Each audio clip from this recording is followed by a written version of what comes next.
This poor boy works carrying monster bodies, but the dream of the failure is to become a professional hunter. So far he had saved 40,000, and this was the cost to register for the hunter exam. While resting from work, he happily fiddles with his phone. He looks at courses on how to become stronger but doesn't intend to spend his money on that. Unfortunately later, an accident happens at work when the crane's chain breaks. He would have to give up the 40,000 he saved for an emergency surgery, or he would lose his leg. From the boss he dedicated so much time working for, he only received 3,000 in compensation and was fired to avoid tarnishing the company. The poor beggar had even lost the sparkle in his eyes when his phone vibrates. It was a sales event for new students at a Transcendental academy, but the problem was that the registration fee was 3,000. This was all the money he had to survive. Realizing he was already completely broke and that this amount wouldn't change much, he decides to register. All his money was sucked into another dimension. A tutor appeared, and now he will do missions and learn lessons with his new instructors. He can even sign up to learn from Buddha and gain SSS-Rank items and skills. After answering several questions and choosing which path he wants to follow, it is decided that his main weapon will be a spear. He even did some lessons with Buddha to better control his body and spirit. A week later, the doctor was incredulous that the boy had already recovered. In his 30 years of profession, he had never seen anything like it. Of course, this is all thanks to Buddha's lessons, and with only 1.3% learning, he was already effective at this point. His next teacher was Chiron, a centaur who taught everyone on Olympus. Thinking it would be something easy again just like it was with Buddha, he was calm. But suddenly Chiron shouts for him to get up and start. A mission arises. He needs to run 30 kilometers, do 1,000 squats, 300 push-ups, 300 sit-ups, and 150 pull-ups. Initially, he only thinks about ignoring that, but the message keeps notifying every hour saying that the task is incomplete. He thinks he will do this later and learn other lessons first, but soon realizes that the free part of the course will only last another 83 days. A moment later, he is in the park running while crying as he realizes that 1 hour will expire and he has to make the most of it. Of course, carrying all those monsters gave him some strength. Soon, he started increasing the number of push-ups he was doing. This excites the boy, and he begins to do the exercises one after another, fulfilling his goal. Even a hospitalized elderly woman starts to see a difference in his physique. This time, he will definitely become a hunter. Returning to his residence, Kim Seo-jun is exhausted, but there is no time to rest, and he quickly signs up for a new lesson. This time, he will learn about sense. His progress continues to grow. The next morning, he returns to work asking for a new chance since there is no choice. While he was in the dormitory, his work friend enters through the back door.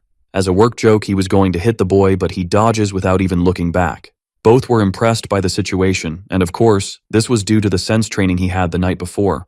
Later, his friend questions him if it is really okay for the boy to carry 200 kilograms alone. Not even a look of discomfort is the boy making. No one can understand how he changed so much in such a short time. He feels much stronger. He even starts doing squats, saying he won't have much time after work, but he gets startled when he checks his phone. Each squat was counting for 3 due to overload. He gets very excited about this since he will save time. His workmates almost freak out seeing him doing squats with all that weight. And it doesn't stop there. He starts doing push-ups too. Arriving home, the boy was very happy. Besides earning money working, he also managed to complete all the daily tasks. Going back to fiddling with his phone, he starts looking for other lessons, until he finds one that says he could even uproot mountains from the ground. His new instructor is named Xiang Yu. The new task from the teacher is for him to balance a spear 5,000 times a day. The next morning at the protagonist's workplace, a girl was walking around the areas. She is Park Seo-yoon, a rank B hunter who came to check for threats nearby. Apparently everyone respects this girl a lot. This is because she is the granddaughter of Park Min-chul, the Sword Star. He had great feats 100 years ago when the portals emerged. He was a powerful awakened one who made gigantic contributions, considered a true hero in this world. But that is not currently the protagonist's concern, who just wants to do his squats with monsters. While he worked, trained, and joked with his friend, a giant monster that was in the pile of bodies rises right next to his companion. At the same time, the girl was lost in thought. She wished to be a teacher, but her grandfather wouldn't allow it. She couldn't have a normal life being the granddaughter of a hero. She even tried to teach at the Hunter Academy, but everyone wanted to learn from her grandfather and not from her. But the girl still wouldn't give up on her dream. She just needed to find an appropriate cadet. Suddenly, a worker runs by telling them to run. A manticore was about to swallow the protagonist's friend, and incredibly, the man was just shouting for the boy to run.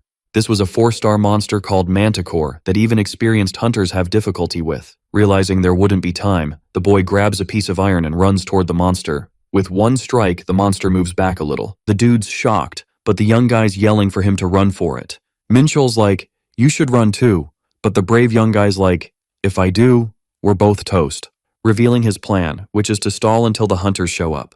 Even scared, our hero stands firm in front of the beast, ready to throw down if he has to. Talking to himself, he orders his body to quit shaking and not freeze up. Not now. Suddenly, Buddha's wise words pop into his head, calming him down. Listening closely, the young guy knows he needs to chill his emotions. Just like his shaky, scared heart while he's thinking, the monster charges full throttle. Kim, in turn, starts running at the beast, calming down bit by bit. With glowing yellow eyes, the manticore raises its paw, ready to strike first.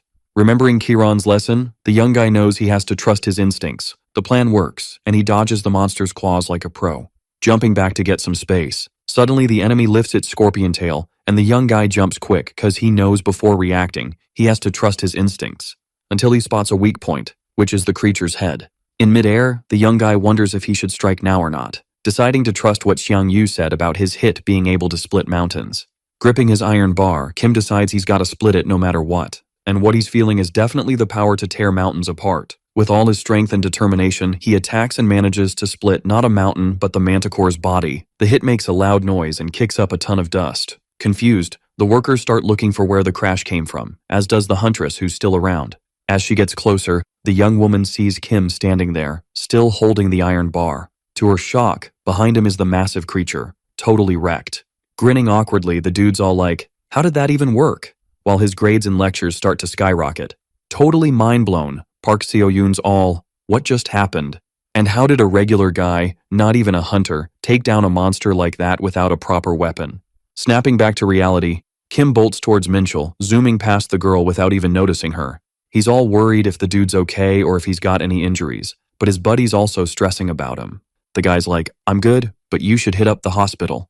Meanwhile, the kid's boss is trying to introduce him to the hunter, but everyone's all over him, giving him props for the epic win. Jaw dropped, Park Seo-yoon's like, I finally found him, leaving the dude behind her all puzzled. In her head, she's like, finally found the right cadet, as the workday wraps up and everyone bounces. Strolling down the street, Kim Seo-joon checks his phone and gets a shocker. His lecture progress is off the charts, way better than just replaying classes. He's thinking, this has gotta be because I took down a manticore. So, the best way to level up in lectures is to use what he learned in real battles. His only snag is needing a temporary license for raids, which means joining a hunter academy. Out of nowhere, a voice snaps him back to reality. Turning around, he spots the Sword Star's granddaughter asking if he's got time to chat. Even though he's a bit sus, Kim's like, sure, spill it.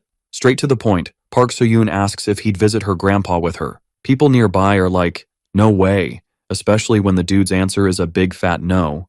Stunned, the girl's trying to wrap her head around the rejection, while the dude's like, peace out. She begs him to wait, but our guy just wants to get home and binge his lectures. Feeling awkward, the hunter's like, never been in this spot in my 31 years? The dude turns back and explains he said no, cause her academy's basically just on paper. Curious, the girl's wondering who this guy is, doing weird workouts and still taking down a manticore.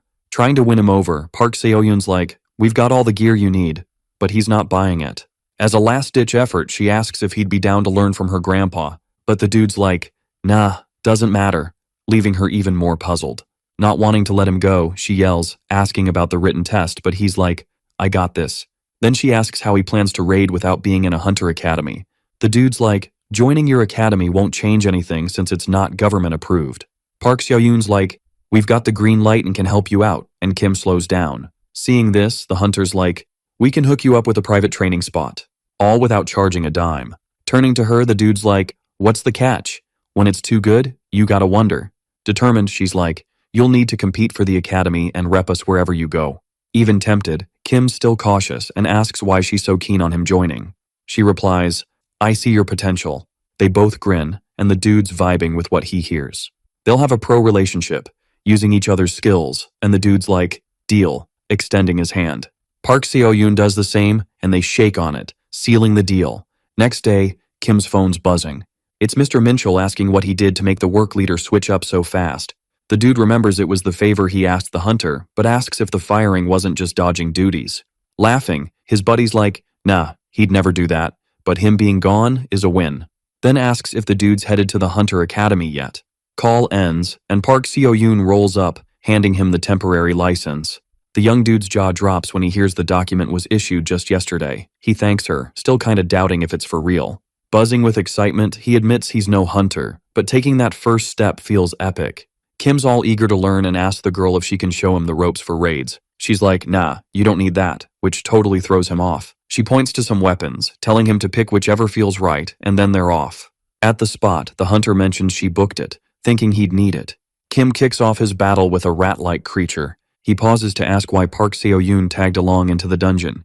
She says it's like a VIP session for promising students, making him grin. She adds she's there for safety, reminding him not to slack off, even if it's just kobolds. These critters are 2-star, and as they stroll, he's glad the mana defense is a breeze to break through. Kim explains normally mana attacks bounce off a see-through shield, but there's something weird. His non-mana attacks, surprisingly, work like a charm.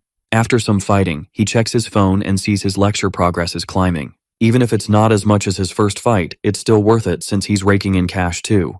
Grinning, he tells Park Seo-yoon he's gonna speed things up. He charges in, feeling like he's leveling up in a game. Post-training, the hunter finds him on the ground doing something bizarre, saying his craziness is off the charts. Kim's been staring at a blank black screen since they left the raid, and his quirks don't stop there. Despite being a rookie, he wiped out kobolds like a pro with a decade of experience. Then he did weird workouts while lugging the creatures' bodies when he could have just called for help. In her mind, the girl thinks she can't hide from her grandpa that she's got a student. A student who's now yelling it's past midnight and he hasn't finished his lectures. Checking his phone, he's stoked to see he made $9,510 in one day. Realizing his strategy of hauling and dismantling creatures is super smart. The only snag is the time it takes to wrap up the job. About to cross the street, he wonders if he should hit up Minchul to join him. Deciding to text later, he's focused on figuring out what to do with all that cash. Even though the raid boosted his lecture progress, it wasn't as much as he hoped. So he's got to find a way to get stronger. Maybe as strong as the great sage of heaven, Sun Wukong. Remembering this instructor sparks a light bulb moment. Now he's got enough dough to pay for the lecture he only got a sneak peek of before. Pumped, he grabs his phone to register. But plot twist, the fee is a whopping 27,000 million bucks. Squatting on the ground, Kim mutters he probably won't have that much even as a pro hunter. Since he's stuck, he checks if his academy sells gear or other stuff. If he can't watch the lecture now, at least he can snag some equipment. Browsing the store, he's floored. All the gear, even the replicas, are mythical level like Longinus's spear and the Aegis shield. Plus, they're made by top students, meaning they could be crafted by legends. This gets him hyped, and he starts hunting for gear he can use. He picks Longinus's spear as his first buy. The system starts crunching numbers to set the right price. Next day, Park Seo-yoon finds him doing endless push-ups. Curious, she asks why he's so frantic. In his head, he reveals after the causality rate math, the spear's price is a jaw-dropping 100,000 bucks. Out loud, he says it's all about the money in the end. Grinning, the hunter asks if he's heard about the academy competition. As the dude's all, I don't know what this is, the girl spills the tea, saying it's a showdown where schools flex their muscles. Basically, it's a spot to see how buff a gym is. This epic battle's at the 4th league level, and if you crush it, you level up to a higher league. Plus, the gym gets more peeps signing up and some official thumbs up. So the plan is for our guy to rep the dream gym in this epic face-off. Kim's brain's buzzing, thinking this could totally boost his lecture game. I mean, it's like XP in a game, right? So he's all in, saying he's down to join. The girl's like, for real? And he's like, yeah, what's the deal with these battles? Park Seo-yoon breaks it down, saying it's all about raid scores and cadet tourneys. This makes our hero sweat a bit, cause he's got 0 monster battling cred and zilch cadet fight skills. So, if he's gonna do this, he's gotta bring his A game. He turns to the hunter, asking if she's cool with training him if she's not busy. Even if she's not sure it's the best move, she nods. Grinning, our dude's stoked cause she's got sword star creds. And even if he's a newbie, he's super curious about Park Seo-yoon's power level. The girl's like, you sure? I'm a rank B hunter. And he's all, yeah, just don't wreck me. Ready to rumble, the hunter lets him make the first move, so he charges in, no hesitation. The girl dodges, thinking his speed's cool but his moves are kinda sloppy. His eyes give away his next move, like a neon sign.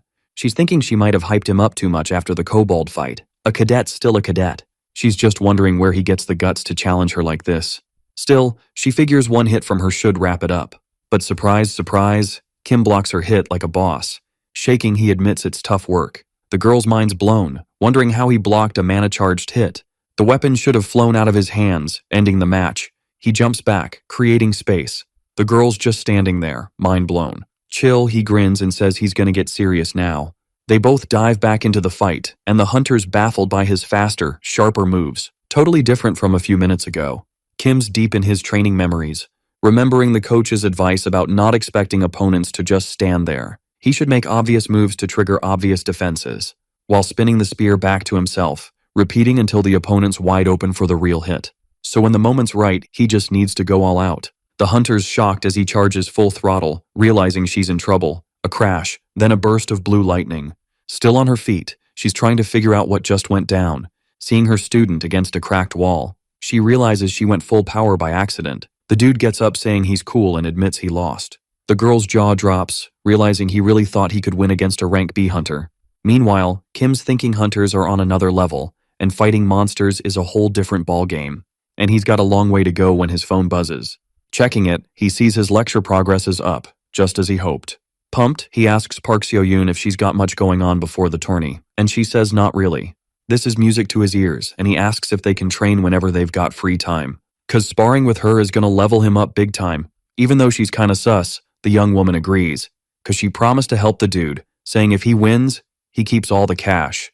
Kim's totally clueless about the prize money and is shook. The hunter spills the tea that the prize is a whopping 100,000 bucks. The young dude's face does a 180, leaving the girl curious as he asks when the tourney's happening. Park Seo-yoon says it's going down in 2 weeks. The boy's freaking out, thinking he needs to train like crazy. He starts doing squats with a massive rock, making the hunter go, "Whoa!" Trying to help, even though she's lost, she suggests using the sandbags in the corner. In a flash, 2 weeks zoom by, and a young dude with glasses rolls up to the tournament spot. He's all jittery seeing the crowd. He thinks it's wild for regular folks to see hunters battling, and even government peeps might be there. He rolls up to an organizer, deciding to quit stalling and dive in. He quickly finds the participants' waiting room. Clutching his bag, the boy's like, "What now?" He's frozen with nerves. Checking out his rivals, he sees they're all buff, strong, and oozing confidence. Probably because each school sent their top cadets. But spotting Kim Seo-jun, he sees the guy's only got a beat-up weapon and a fabric spear holder. The other competitors are like, "Who's this country bumpkin?" saying he's probably some poor dude forced to join and a weirdo staring at a blank screen. But to the glasses kid, our hero's a fellow solo player. Gathering his nerve, he goes over and says hi to Kim. He introduces himself as Lee Mingi, also a natural awakened. Even though he's shy, he asks if he can chill near our friendly guy, who says sure after introducing himself too. Chatting about the other competitors, Lee points out the axe dude, Jang Dukchul, a big shot from Gochuri Academy. The guy's beefing with Lee Chulman, a star from Mint Academy. Kim's confused why the dude's explaining so much when he didn't even ask. Suddenly, another guy rolls up and tells the arguing dudes to zip it. It's Lee Junwan from Revenant Academy. Our hero notices everyone shuts up as soon as the guy speaks. Lee Mingi says he thinks the guy's already won the tournament because he didn't even want to join, saying the comp was weak. Plus, he turned down a recruitment offer from the Sword Star's granddaughter. The glasses kid says he doesn't know why, but if the guy refused, he must be super confident. We dive into Lee Junwan's thoughts, and he's fuming about being in the tournament. He only joined because his uncle wanted him to take his academy to the 3rd league at least once. But even if he wins, he gets nada, so he should have taken Park Seo-yoon's offer. Even if her academy's unknown, she's still the Sword Star's granddaughter and could be handy. Suddenly, a noise grabs his attention. He turns and sees Kim staring at him hard, wondering who this nobody is. Meanwhile, our hero's thinking about how much his skills would level up if they fought. An announcement cuts in, saying the first match is starting and all cadets should get ready. Hearing this makes Lee Mingi nervous, while Kim stands up silently. Our boy's feeling good about his prep over the last 2 weeks. After all, he's got real-life experience from raids and fights with Park Seo-yoon. So whether it's monster hunting or dueling, he's ready. But surprise, surprise, the first match is a race in the dungeon maze. They announce the first round's about to kick off. A boy waves to the young man who's a level up and grabs his attention. The man heads over but bumps into a woman first, getting annoyed cause it's so packed. He says sorry for the bump. As he gets closer to the young man, he's asked if he knew the woman, and the man says, nah, but she looked a lot like someone he knows. Alright, buckle up, cause this is gonna be epic. So, the kid jumps right in, spilling the deets on the first round of the tournament. The dude's all, bet there are monsters in this maze, and says hunting them is the key to busting out of there. He figures it's a test to see who's got the mad skills for dungeon raids. Watching the action, he notes the cadets are bringing their A-game. Everyone's hyped, eyes glued to the battle, and the two boys are buzzing about how it's a total thrill ride. They're all, Lee Junwan's got this in the bag. while a girl in a cap listens in. She's getting jittery, wondering why the guy's even there. Then she catches the boy sneaking peeks at her and freaks, hoping she stays under the radar. In the heat of battle, a competitor tries to smash a wall but realizes it's a no-go. He ponders, thinking he's got to do it the old school way. And if he could use his mountain-crushing power a few times, he'd totally wreck that wall. Scanning the path, he spots a fork with 3 ways to go. He's all, "What's the basic maze hack?" and veers left. Suddenly, something grabs his attention, and he gets this wild feeling. Clueless about it, he's all confused and lost. He's like, "I gotta go the other way, not left," trusting his gut instinct. He takes a few steps, unsure if he's doing the right thing, but he rolls with his gut feeling anyway. Still, something feels off. They announce Cadet Joe Sukman from Scar Academy is out. Confused, the boy's like, "Why's nothing happening to me?" Then he figures his gut's dodging even the monsters. And if he's right, once he hits 100% progress and learns metamorphosis, he'll see the future. While he's deep in thought, someone rolls up and calls him Hyung. They warn him to stay sharp, cause you never know when a monster might pop up. Chatting away, the boy asks if Hyung knows something since he's been strutting around so confidently. He adds that wandering a maze without a plan is a recipe for disaster and shares a maze escape trick. The young dude explains the right-hand, left-hand method, but Hyung's like, "Nah, too slow," sticking to his plan. Chill as ever, the kid in the green shirt teases that his buddy's gonna get lost, and the other asks why he's tagging along. Caught off guard, the boy says they're both in the same boat, and he thought the other was flying solo too, so teaming up seemed smart. Hyung's surprised, cause he doesn't feel weak at all. Still hanging with the boy, the green shirt guy says he'll show something cool. He whips out his phone, showing a picture of his little sister. Hyung's like, no clue who she takes after, but she's cute, and starts to leave. The boy clings to his foot, begging him not to bail. He insists it's risky to go solo. Hyung thinks the kid talks a lot but did spill some good tea in the waiting room. The boy asks if Hyung's family didn't come to cheer him on. Feeling awkward, Hyung admits his parents are gone, and it's just him and his sis now. Then he realizes he might have overshared and made things awkward. Knowing he can't ditch the kid, he says he can tag along. But he makes it clear the top prize is his, so they're not a team. Hyung speeds up, leaving the green shirt guy struggling to keep up. Laughing, Hyung reminds him he wanted to follow. The kid's shocked, thinking Hyung's too confident to wander without a plan. It's like he already knows the way. They hit a dead end, and the boy barely keeps up. He calls out to Seo-jun, asking if this is it. Then Hyung casually pushes the wall, leaving the other dude stunned. They announce the first to finish the maze did it in just 27 minutes. In the crowd, everyone's jaws hit the floor, wondering how someone finished so fast. Eyes on the winner, and surprise, it's Seo-jun Hyung. Meanwhile, the dude strolls out of the maze, claiming he didn't see any monsters. A spooked Lee Mingi can't wrap his head around how his buddy was so speedy. Results drop, confirming Kim Seo-jun's win. Nobody buys it. They're all shook, thinking maybe the kid's got some secret sauce. Chatter's buzzing, and our main guy's getting annoyed by all the whispers. Suddenly, he spots a red-haired dude standing right in front of him. It's Lee Junwan, and boom, the whispers hit pause. Clueless, the young dude wonders if the guy's got something to spill. But nah, he just asks to pass by and bounces without a word. Chatter's back, and they're saying he just got lucky. The tournament boss shows up, ready to spill the deets on round 2. He says it's gonna be a 1 versus 1 showdown, no mana tricks allowed. But hey, body reinforcement with mana's cool. Plus, if the judges think a cadet's toast, they'll call it. 32 folks made it through round 1, and Seo-jun's curious about the matchups. The organizer's about to reveal the pairs, but a kid raises his hand and says he's out of there, quitting the competition. Nearby, a girl in a cap's relieved, thinking she almost got busted. She ponders Seo-jun's first place, deciding to chill until things settle. But then, a convo catches her ear. She tunes in, hearing dudes chat about the tourney starting at the semis, even with 32 peeps. They say it's 'cause half the folks bailed and start wondering why. The girl figures they're gamblers, hearing them suggest quitting since Lee Junwan's got it in the bag. Then, a mysterious figure rolls up with a suitcase full of cash, betting $1 million on Kim Seo-jun. Everyone's floored, asking if she's for real. They call Hyung a lucky kid from some no-name academy dream. Curious, the girl wonders who this mystery person is. Flashback time, showing a boy saying he's out of the tourney. Mingi whispers, it's common in League 4 for folks to drop out. Whispers fly, mostly about Lee Junwan and how he leaves folks limping. And that there are beasts in the comp, making others just stepping stones for the big leagues. So, the dudes decide to bail. Quickly, everyone steps up, saying they're out too. Only 5 brave souls remain. With that, the matchups are set. First up, Kim Seo-jun versus Jang Dukchul. Next, Lee Junwan versus Lee Mingi. while Lee Cholman gets a free pass. Deep in thought, the main guy wonders if he'd top the charts if they hit the finals. Shaking, Mingi's a bundle of nerves, and the main guy asks why. But Seo-jun's chill, not sweating it. He asks his buddy if he's scared of losing before even throwing a punch. And if so, maybe he should bail too. Despite the pep talk, the young guy says he can't quit, and the tourney's ready to roll. The called cadets gotta head to the arena. The main guy's on his way, but Mingi grabs his arm. He asks if the dude's worried, but the guy's cool, just wondering how much XP he's worth. The answer leaves Mingi puzzled, and Seo-jun promises to be back soon. They announce the 63rd Academy Showdown's about to kick off, only the toughest left standing. Entering the arena, the main guy thinks it's wild how everyone bailed. They lay down the rules for the match and introduce the opponent. Dukcheol's all cocky, saying he made it just to face him. They give the go-ahead for round 2. Annoyed, the axe-wielding giant says Seo-jun's gonna regret it and charges in.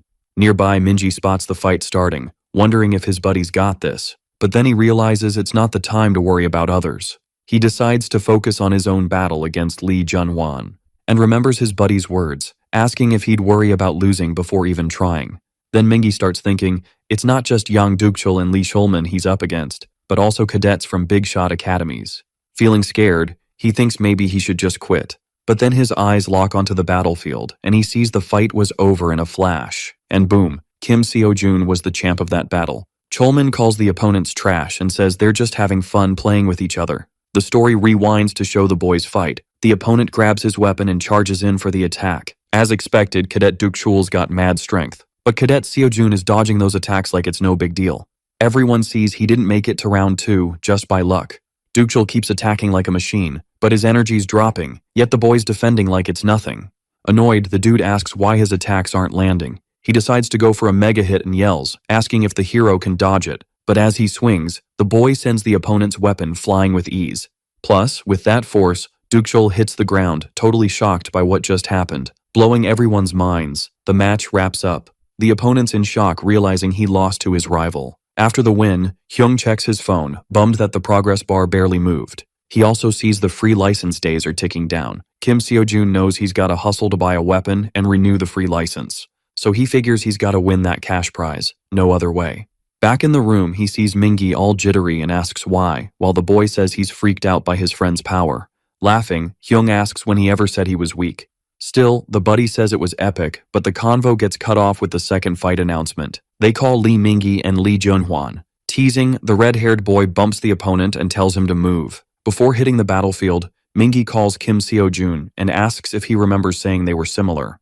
The boy confirms that when he met his friend in the labyrinth, he felt a bond and was stoked to see his buddy beat the rival. Still chatting, he admits he's a guy with no luck, no talent, and not super strong. But he dreams of being a big bro his sis can be proud of. They call for Mingi again, and he says he's coming. Before leaving, the hero tells him to give it his all, and shouts, promising to see his buddy in the finals. Nervous, the kid in the green shirt repeats to himself that he can do it. Annoyed, Junhwan asks what the opponent's mumbling about. The judge says he'll go over the rules again before the fight kicks off. Ready to rumble, the red-haired boy stares at Mingi, and he shakes with fear.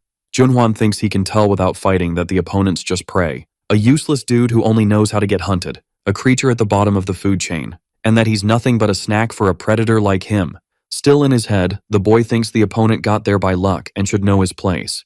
He also figures he should have come first in both tournaments since he's way different from those he calls trash. Holding a sword, the red-haired kid wonders what the heck that was, and if that useless pest really thought he could win. Impatient, he asks the ref when they can start. The narrator gets ready to announce the second round of the tournament. Mingi thinks if his friend did it, he can too. But Junhwan's hyped and says there's no point dragging out the tournament. The order's given to start the fight. The red-haired boy doesn't waste a second and attacks, saying he'll wrap it up in a flash. As expected, the boy kicks off with fury and quick, sharp attacks. On the flip side, Cadet Mingi seems cornered and might not meet expectations. Teasing, Junhwan says if the opponent's a pest, he should act like one. The attack's super strong and makes the boy with glasses bleed. In pain, he drops to the ground. Down, Mingi wonders if he'll lose the duel, and he thinks it's not about winning or losing and figures he stands no chance against the opponent. But his thoughts start to shift, and he thinks about the pride he wants to give his little sister. He keeps saying he wants to be as strong as Seo-jun Hyung, like, on repeat. Then, out of nowhere, he starts getting up, and everyone's jaws hit the floor. Fueled by the win-or-nothing vibe, he figures one good hit is all he needs. Facing Junhwan, he's all about making sure his attack lands. He charges with his sword, swings, but can't go full power. Flat on the ground, the narrator hands the win to the red-haired dude. In the stands, everyone's buzzing about what just went down, throwing in their 2 cents. The whispers keep going as the rivals stare each other down. Some folks crack jokes about Junhwan showing off after beating a weakling. They're not buying his hype. Feeling the heat, the boy tells the ref he's out. Then he knees the guy on the floor right in the face. Ticked off, he's done with this circus and calls the tournament a joke for letting fools in. The ref's like, "Why, dude?" The fight's over and says he'll step in if it keeps up. He's like, "I'm out of here," and wonders if anyone else is sick of the clowns in the ring. Still fuming, he stomps on the downed guy's head, and he's about to throw another punch when the hero jumps in to save his buddy. Hyung's been waiting, but since they're gonna clash in the finals anyway, he's jumping the gun, saying the jerk deserves a smackdown right now. Seojun yells for the dude to back off. He's confused, so the hero's like, "Get your foot off my friend's head, bro." All cocky, he's like, "What if I don't?" Then he gets shoved hard by the hero, who rushes to check on Mingi, asking if he's awake. Junhwan's all sarcastic, calling it a touching tale of losers.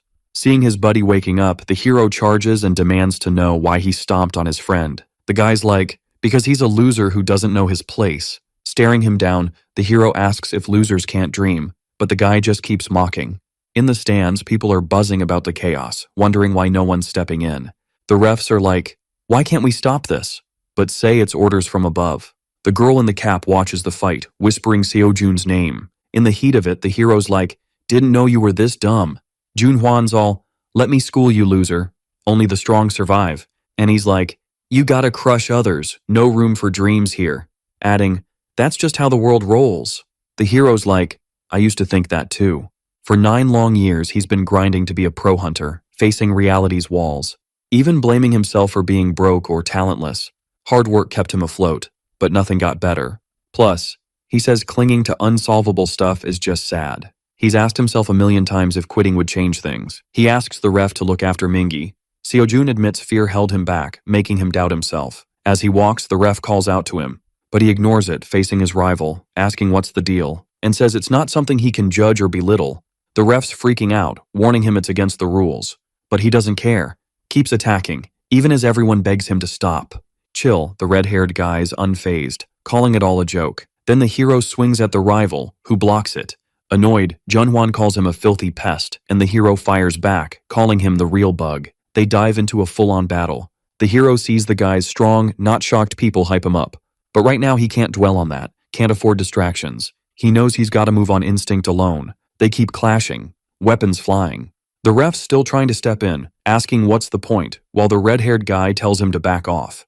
And he thinks he sees predator eyes in the guy he calls a filthy pest. So, this dude's all, pfft, anyone can chat about dreams like that. But he's curious if the other guy will keep yapping when reality hits, while throwing a punch. Boom, the main dude blocks it, and everyone's jaws drop. Junhwan's like, "Wait, did I just imagine that?" And he's all, "This kid's leveling up with every block." It's like watching a monster grow right in front of him. The fight's getting crazier by the second. Out of nowhere, the main dude shoves the other guy, who goes full rage mode. No chill, he whips out a sword with aura, leaving Seojun shook. The kid's thinking he's toast since he can't even control mana yet. Everyone's freaking out, yelling for Junhwan to chill, trying to stop the kid who's lost it, threatening to KO the other guy. Knowing it's risky, the main dude's brain says, "Run, dude, run!" But his heart's not into it. He feels like running means ditching everything he's worked for. They chat about the Chu Kingdom and the tunes blasting from everywhere. He recalls a student asking why he soloed the enemy line. And they were spot on. 'Cause it was a done deal, a lost cause, no way out alive. He admits it was the first time he was scared stiff, thinking he might lose. Still, he fought 'cause it was a must-do. He goes on, saying even if losing's a sure thing, you gotta fight and believe in a win. Shang Yu fought. They warned that even with mountain-crushing power, he can't win without it. He lost, and that's how he became the hegemon king. The power to crush mountains started moving them, and the spirit to change the world will rule it. Pumped up, the main dude decides to fight and charges at the opponent. Fearless, the red-haired kid's all, "I'm a predator, and you're toast." Then he rushes in, telling the opponent to just drop already. A wild battle kicks off with epic blows flying everywhere. The hits are so intense, everyone in the arena's knocked down and smokes everywhere. Everyone's buzzing, wondering who snagged the win. As the dust clears, they spot Seojun standing, while the other guy's down, looking rough. The crowd goes nuts at the epic scene. Everyone's chanting the main dude's name together. The girl in the cap's mind blown, knowing 2 weeks ago, the kid couldn't even handle an imbued sword, and now he's rocking an aura spear. As she checks out the battlefield, she spots a mysterious figure nearby.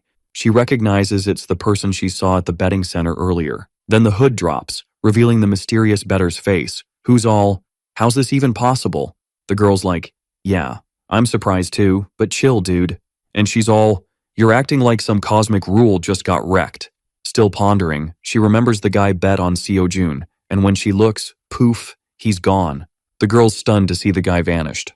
Battered, the main dude meets a guy who says he's been booted. And even though the opponent went overboard, he had already bailed from the tournament. Plus, the main dude jumped in when it wasn't an official match and ignored the ref's warnings, so his actions broke the tournament rules. The main dude's cool with it, saying he was ready for this when he jumped in, but wonders what's up with Junhwan. They tell him Junhwan's obviously out, and that using an aura sword was straight up attempted murder. Plus, he's probably getting banned from the exam for 5 years. Because of all this, Lee Cholman snagged the tournament win by default, with Mingi in second and Duke Shul in third. After all the chaos, Seo-jun checks his progress rate and thinks it's all good since it shot up big time. He notices it skyrocketed during the fight with Junhwan, and Xiang Yu's lecture progress hit over 50%. The kid recalls the weird power he felt before and thinks it might have popped up thanks to the lecture rate. Decided, he's thinking about catching another lecture when someone taps his shoulder. It's Miss Seo-yun calling for him. Worried, she asks if he's hurt and if he's okay. Seeing he's chill, the girl feels relieved. The main dude says sorry to the girl, and she's all confused. He mentions he could have won but got sidetracked, and she's like, no need to apologize. She just wants to know if he's okay and thought he was all about that cash prize. The boy admits it's true, and Seo-yun realizes he totally spaced on it. Then she asks what he was going to do with the prize money. Seo-jun says he wanted to snag a weapon, but he's chill with not getting the cash. Still, he admits he'd be lying if he said he didn't regret it, but he'd regret not stepping in even more. He starts saying the money thing will sort itself out, but Mingi interrupts, calling his name. The boy, looking pretty beat up, comes over and asks if his buddy's leaving, and he says that's the plan. Thinking hard, the boy in the green shirt wonders if he'll be like his friend if he keeps grinding.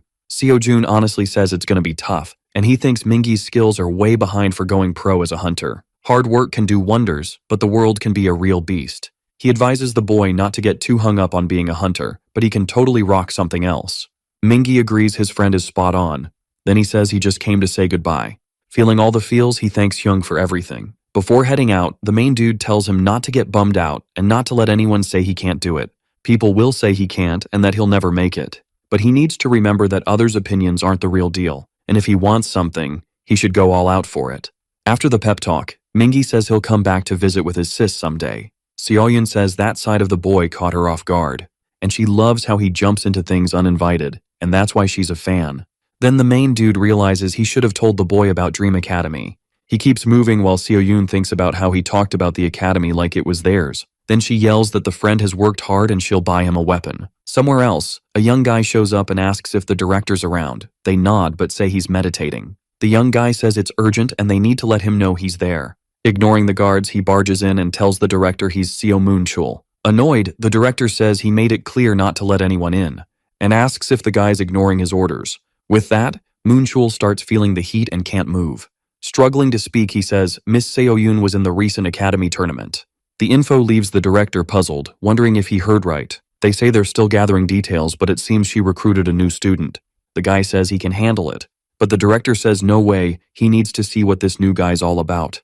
A building pops up and someone's counting. It's Seo-jun training, and after finishing, he says he nailed the daily task. Miss Seo-yun shows up and stands behind him. He turns and says he can tell when someone's staring at him hard from behind. The girl says he was super picky at the equipment shop and didn't buy anything. The main dude says he thought the gear was a bit over the top. A bit annoyed, she says he's not the type to say no or care about others' opinions, but he thinks he can't settle for regular weapons after seeing Transcendent ones. He figures instead of buying a spear, he could ask for 20,000 in cash. The girl reminds him she was footing the bill, and chances like that don't come often. Continuing, she asks what kind of mana cultivation technique he uses, and that he needs to learn a technique to handle mana. Seo-yun explains that since he beats monsters, he clearly can handle mana, and since he fought in the tournament, he doesn't seem low class. The info leaves him a bit puzzled since he never learned any cultivation technique. They explain what they mean by talking about mana cultivation techniques. And there are so many different forms, split into high class and low class based on how efficient they are. Every hunter's got their own special moves, some even have patents like they're inventors or something. Seo-jun thinks that's why he tried to get into a fancy academy, but he asked the girl if they teach that technique there. She says, nope, her grandpa banned it, like it's some forbidden magic. But she spills the beans on a technique she made up herself. The info blows the protagonist's mind, and he asks if she really did it solo, and she nods. She wonders why he's asking, and he says he's just curious. No biggie.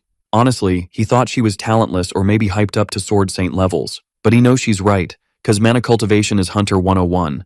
The protagonist knows he's got time to chill and hit another lecture, so he picks one about mana. Annoyed cause he dodged her question, the girl bails on him.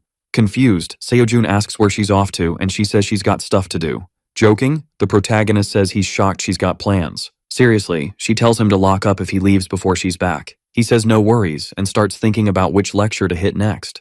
Before that, he wonders when the mentor will show up, cause that'd be super helpful.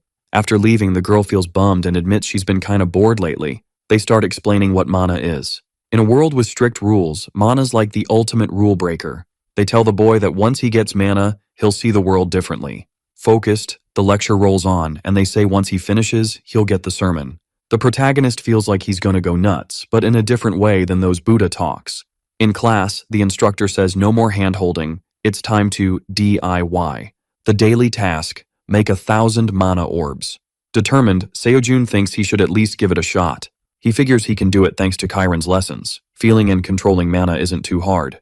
But focused, he admits it's tricky cause he can feel mana but can't shape it yet. In the lecture, they say using mana is linking the mind's world to the real world, and that he's taking something imagined and making it real by tricking the world, bringing it to life like it's following nature's rules. The best example? Nowhere else but here.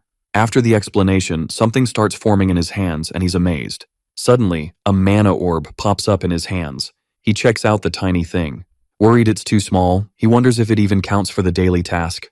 But the protagonist is sure he'll get better with time. Suddenly, the master bursts in and calls for the boy, who jumps. He wonders who this guy is. The gentleman asks if he's the Sword Saint, but he thinks he's here to check out the new student at Seo-yun's academy. However, he spots the mana in his hands and gets puzzled. Still thinking, he knows that form's tough to pull off and must mean serious talent.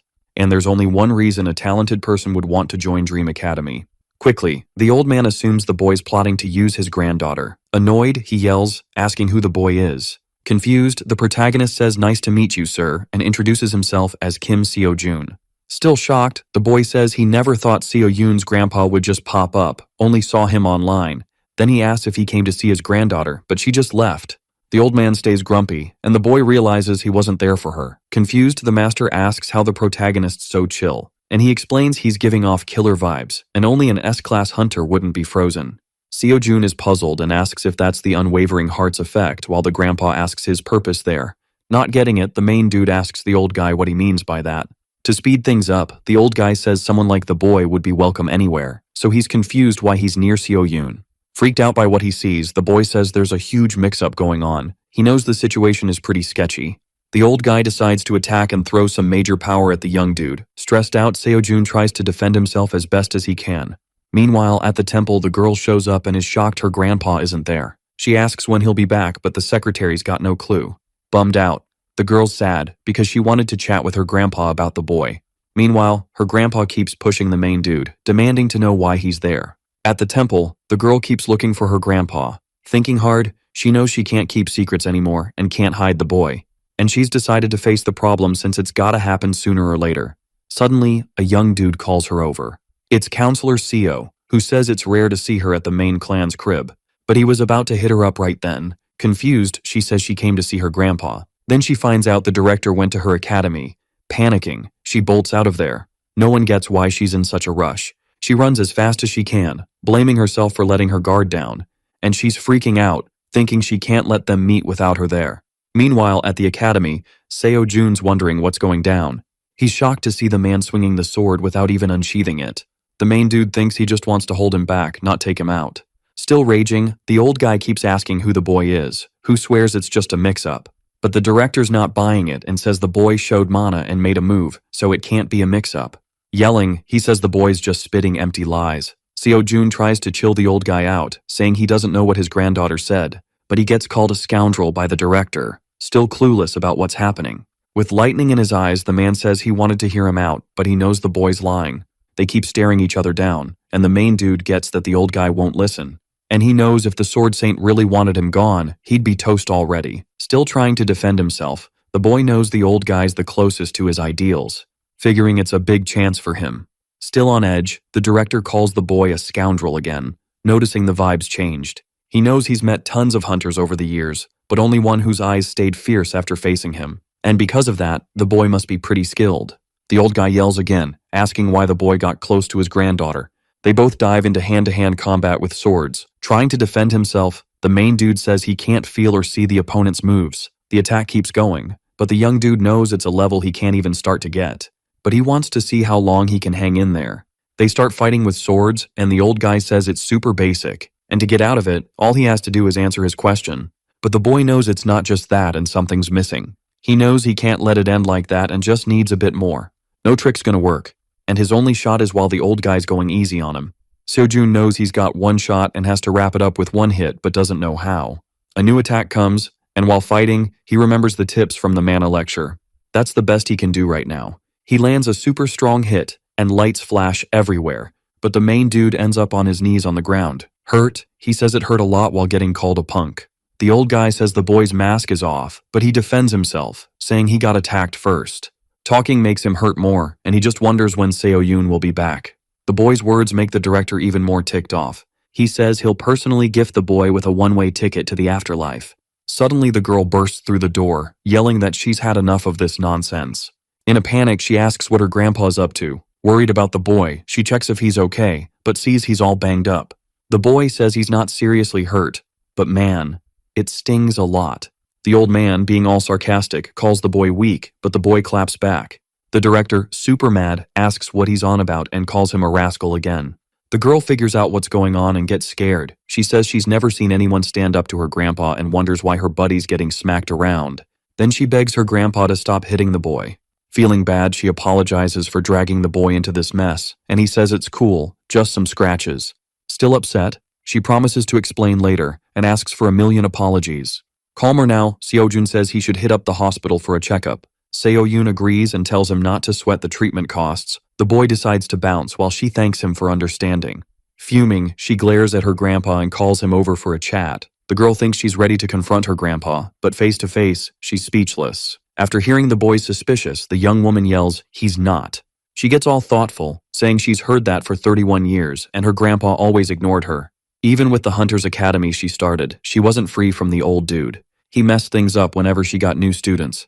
Seo-yoon says she knows her grandpa's tricks and why people really come there, and that's why she couldn't stop the students from leaving. But her thoughts get cut off by her grandpa, who orders her to end it all, and she says no way, concluding that Seo-jun is different from the rest. The grandpa asks what she said, and she replies she doesn't want to let the boy go. They start arguing, and Seo-yoon questions why everything's gotta be her grandpa's way, and that the academy's hers, not the old man's.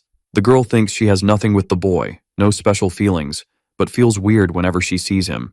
She wants to hang out with him more. Annoyed, the director says it's not tantrum time, but the granddaughter keeps arguing, and says she wants to figure out what she feels for the boy. Going all in, she says she doesn't want to live in the old man's shadow forever. Soon after, she regrets it, and apologizes for yelling. But this time, it wouldn't be her grandpa's way. The old man tries to call his granddaughter, but she's already out the door. He gets all thoughtful, wondering if she's ever spoken up so strongly, and that this is a dungeon break. A dragon pops out, unleashing chaos, and people in the streets run like crazy. They rush to tell the director about the incident. He remembers his son, lost to a sudden dungeon break, and decided his granddaughter would have less strength to defend herself alone. That's why he was so strict with her. Even though she hated fencing, he taught her. And even though it wasn't her dream, he kept teaching her. Controlling, the old man said she had to listen to him. After years of pushing her down, he knew the gap was growing but ignored it on purpose. And that was the result of all those years of oppression. A big rebellion. Nearby, Seo-jun strolls and says he's all healed up, so tasks shouldn't be a problem. As he walks, he remembers the Sword Saint's attack and thought he was a goner, and that he didn't know Miss Seo-yoon had all that history. The night before, the girl called the protagonist and spilled the tea on her story, her current situation and her grandpa drama, as well as what happened with the past students. However, the boy's sure she didn't spill everything, but got her feelings and why the old man was hostile. But that doesn't mean he wasn't rude. Lost in thought, he wishes he could get an apology from the Sword Saint. He checks the system and sees a progress boost for getting attacked. Deep in thought, he figures, although it was rude, it could have been worse. Then he arrives at a spot and greets the folks inside. It's the director who asks why the boy's just standing there, and invites him to sit, leaving the protagonist worried about another attack. A young dude with dark hair and an older guy with a white beard are chillin' in a big room, sealing a deal. The air's thick with tension as the old dude questions the boy's honesty, making him visibly annoyed. Even though the boy seemed straight up, the old guy doubted his skills cause he was just a student. Out of nowhere, Seojin Kim asks if he can bounce. That's when he'd kick off his training for the day. Feeling sus, the old man decides to spy on the young dude's training to see what he's hiding. With his serious yet soft gaze, he oozes authority and experience while jumping to conclusions about Seojin Kim. He spots something off with the main dude, who can't stop staring at his phone's white screen. Curious, he asks if the boy's meditating or something. Raising his voice, he stresses how important meditation is, like it's a mind workout. Realizing he got ghosted, the old man notes he was totally ignored. Determined, he offers to show the young dude some moves. But he only did that to get more attention from the boy. Still, the boy wasn't into his lessons, saying the old man was messing with his focus. Suddenly, a girl strolls in, dropping a cheerful good morning. Seeing her grandpa there, Seo-yoon's like, "What's he up to?" Confused, she asks what he was doing there. With a suspicious look, he wonders if the girl knows any secrets about the main dude. Ranting, he goes on about how weird it is that the boy's not into his epic teachings. To him, everything about the main dude screams Seuss. But the young girl says that's just how he rolls, same old, same old. She already knew the old man would be suspicious about Seojin Kim. At first, it was tough for the girl to get used to it. Walking over to the main dude, she announces she's there. The two start chatting all chill. Meanwhile, the old guy with the white beard watches, looking all grumpy. He can't believe that even while talking nonsense, Seo-yoon's all smiles. Calmly, the two keep chatting and cracking up together. He's never seen the young girl so happy as she is right now. Usually, she's super serious, but not today. Seeing their happy faces, the old man gets even more annoyed with his granddaughter. Suddenly, a guard pops up at the door, calling for the master. The dude's got urgent news to share. Shortly after, he says the Order of Truth is asking about the leader. But the old man brushes it off, saying if it was that big a deal, they'd come to him. However, when he hears the request is from Lady Kalia, his interest flips. Plus, the girl had another request wanting Seojin Kim to show up. Everyone's eyes are on the young dude, who's totally confused. Nervous, he wants to make sure they're talking about him. The main dude's clueless why Kalia wants him. Tension spikes as the young dude's grilled about the Order of Truth, while others mull over the mystery. Seo-yoon thinks about a hooded guy at the tournament who seemed super Seuss. The questions swirl around the Order of Truth and Kalia's role, but the main dude's got no clue. Confused, he doesn't even know if he should get involved. Seo-yoon explains that Kalia's going to be the next apostle of purity, and ignoring her would be a big no-no. Amidst the suspicions, the young dude says he's never heard of that lady, and would rather train. Right then, the guard's like, "Kalia's amazing," leaving everyone puzzled. Surprised, the dude says she already knew Seojin Kim would turn her down. To sweeten the deal, she offers 100 million won if he shows up. Hearing that, the young dude's instantly interested, realizing she knew he needed that exact cash. The Order of Truth is a religious squad that literally worships the truth. They're led by a mysterious dude known as the Exalted Voice and the Seven Apostles. Their word is the truth, so basically, it's gospel. 100 years ago, the Order was just a cult. During the Great Cataclysm, loads of heroes teamed up with them. Their influence grew as they brought peace to humanity, especially with their biggest win, taking down Berserk the Terrible, a monster that showed up at the end of the Great Cataclysm. So terrifyingly strong that even the world's top generals couldn't beat him. So dreadful that his arrival was marked as the Second Great Cataclysm. He was finally defeated by the Exalted Voice and the Seven Apostles, ending the Great Cataclysm. In today's world, at a hotel chillin' on the edge of Seoul, these two dudes are all set to meet Lady Kalia. A shadowy figure pops up saying Seojin Kim's the VIP they've been waiting for. Pointing the way, he says Lady Kalia's been super patient. Our main guy's all puzzled, thinking about the cash offer and why he's even here. They trail behind the hooded dude, while he wonders what these peeps know about him. He's all in, needing to chat with Kalia to get the 411. The wait's driving the old dude nuts, sure the lady's gonna make them hang. The young dude's like, "How close are we to Kalia?" But then his face goes, "Wait, what?" when he finds out the old dude hasn't even met her yet. Old dude spills he met the Purity Apostle during the big cataclysm, but not the new crew. Young dude's like, "Oh snap, I keep forgetting this guy's the Sword Star, not just Seo-yoon's grandpa." He asks about the Exalted Voice, learning he only showed up in the Berserk battle. Curious, Seojin Kim's all, "Did you meet him?" But nope. Old dude only saw him from afar. Bummer. Then, they hear a noise. Lady Kalia rolls up, all, "Nice to finally meet you guys." Old dude's ticked, saying he hates being summoned and waiting forever. With a boss vibe, that's Kalia, disciple of purity. She struts in style, saying purifying mind and body takes patience and devotion. Kalia's all about the order of truth, spreading the divine word. She gives Seojin Kim props for showing up, showing mad respect. Surprised, the main guy's like, "How do you know me?" She promises to clear things up. Kalia talks about the academy tournament, hyping him up, saying a faithful spoke highly of him. Even though he's confused, the boy's buying it, but the apostles got more plans to share. Her big goal, check out a sketchy dungeon with their help. Old dude's lost, stammering for a bit. Kalia says some stuff ain't over, making him think hard. There's a weird thing in a Korean dungeon, and the Order of Truth's all about checking it out. Old dude's weighing his options. Now he's getting why Kalia's in Korea. Seeing her game plan, he knows this could boost her as a successor. Kalia laughs, knowing nothing gets past the Sword Star. Before saying yes, he asks what's in it for him. The serious gray-haired dude hears about the Hunter Academy run by his granddaughter. His face screams rage when Kalia says the Order of Truth could end it all in a snap. Seeing where this is going, Seojin Kim feels his body going numb. With his granddaughter in the mix, the Sword Star's eyes are blazing. Kalia, poking the bear, apologizes with a cheeky grin. Old dude fires back with a furious look. In the end, the disciple leaves a favor open for later. Not trusting her word, she offers to swear by the Order of Truth. They both agree, making the oath of truth. Then she turns to the nervous Seojin Kim. Getting straight to it, Lady Kalia says the Order of Truth wants to sponsor him. He can stay at the academy, but he'll find new chances with them. Seojin's suspicious, asking what he has to give back. But Kalia, with her chill smile, says they just want to be buds. The boy thinks this no-strings deal might be trouble later. So, he decides to grill Kalia, looking for honest answers. With a kind look, she promises to answer all his questions. Suddenly, Seojin Kim mentions the Transcendent, but freezes up. No point asking since he can't judge Kalia's honesty. He decides to test her another way, reaching into his pocket. Showing something on his phone, the disciple's totally captivated. Seojin Kim asks what she's seeing on the screen. She doesn't answer, still checking out the image. They say the soul's the real deal, and if that's true, the body can change. But if the soul's the same, it's still the same person. Confused, she's totally lost on what she's supposed to do, but the dude keeps pushing her. Kalia thinks it's a weird question, and it's super confusing too.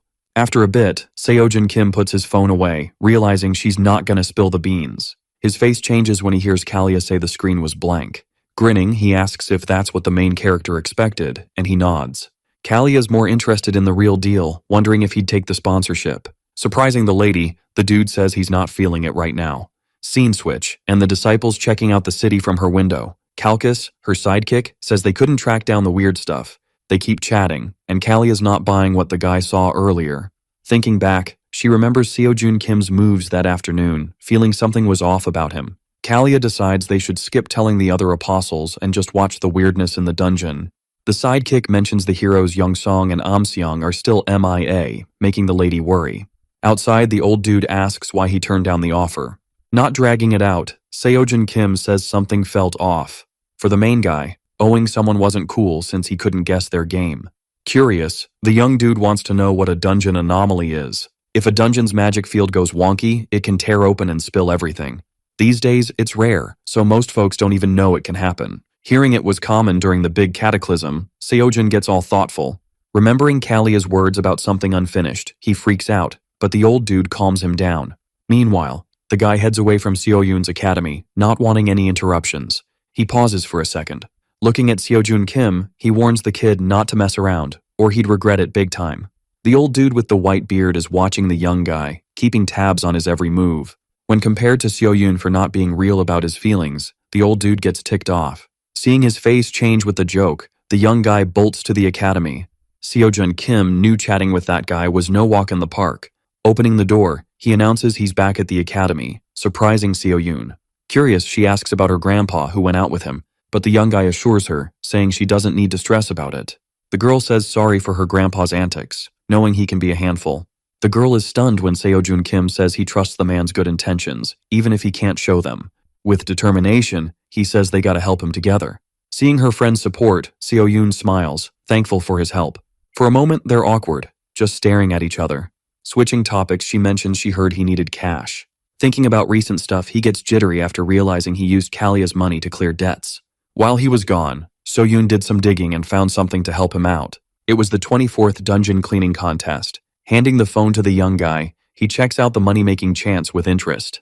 Seo-jun Kim is shocked to find out about the dungeon cleaning contest with a 300 million prize. Next to him, Seo-yoon explains it's a contest to clean up old, forgotten dungeons. She says the aim is to get hunters to raid dungeons with lame rewards. During the cataclysm, they fought out of duty. Now pro hunters chase cash, dodging ignored dungeons. Ignored dungeons make dangerous rifts, letting monsters loose, causing chaos and destruction. Even weak monsters are a threat to people, causing panic and cries for help. There used to be a group to handle this, but they wasted resources on seasoned hunters. So, the government made the dungeon cleaning contest as a backup plan. Many uncleared dungeons can be tackled by students, adding a competitive edge between schools. Seo-yoon thinks the warrior could win the tournament without much hassle. Thinking about the big prize and leveling up fast, Seo-jun Kim agrees to join in. The hero knew the girl got his needs without him even asking, but he was pondering the fact that it was a competition, so anything could go down, and he shouldn't take it easy. Curious, he asked what the contest rules were. Seo-yoon explains it lasts a week where the government reveals the dungeons reserved by the app. The reserved dungeons must be finished in 10 hours. If not, they're automatically cancelled. In the end, it's all about blasting through dungeons as fast as possible. Speed's the name of the game. In her explanations, the main character hits a snag. Storming the dungeon and hauling bodies, speed might not be the magic trick. Realizing the mess he made, Seo-yoon tries to clear things up, saying the invasions weren't cash cows. Spotting the dude trying to make bank with his contacts again, she's totally shook. Seo-yoon tells him to ditch that idea and focus on the big win. Now she gets his struggle, stuck between the prize and the cash from the bodies. But the main guy knows the cash prize is a big deal and can't get sidetracked by small stuff. Suddenly, a light bulb goes off in his head. Checking his phone, he decides to peep the rules again. A few days later, the sky's all blue and chill on contest day. Checking the system, the dude sees his grind's paying off. Progress bars going up. While getting ready, Seo-yoon wants to make sure the warrior's got the app and is good to go. The dude called a buddy to help with the mission, but the buddy's MIA. While the boys comparing him to the sword star, the guest's making a slow-mo entrance. Spotting his buddy Mancheol, the dude waves like a maniac to get noticed. Surprised, Seo-jun Kim stoked his buddy showed up early. Mancheol jokes he didn't want to hear any whining if he was late. Switching gears, he asks the main guy what's next on the agenda. A few days back, the dude hit up Mancheol. The boy pitched a gig where the man would haul monsters and be his personal Uber. Seo-jun would lug the bodies, and Mancheol would handle the messy stuff since it took forever. The man was down, but wanted to make sure it wasn't a buzzkill. Grinning, the warrior tells his buddy to chill, he'd be a lifesaver. Chopping up monsters for cash takes skill, and with Mancheol on board, Seo-jun's got zero stress. Checking his phone, he sees the dungeon cleaning contest just kicked off. Saying bye to Seo-yoon, the guys head out for the gig. Mancheol's got all the contest deets thanks to his buddy's info dump. Winning's all about hitting the biggest dungeons, and it's all about speed. The two biggies are how fast you can clear a raid and how quick you can hit the dungeons. Most dungeons are just 1 or 2 star threats, so the main guy's worried about the layout shuffle. Deep in thought, the buddy listens closely to his partner's game plan. Checking the phone, he scopes out each contest dungeon and their spots. His job's to find the fastest route between them all. For Seo-jun Kim, his buddy's quicker and sharper than any GPS, so they buckle up and Mancheol floors it in the truck. Meanwhile, Soo-jun's on supervisor duty. Checking the system, she spots a new player, Seo-jun Kim from Dream Hunters Academy.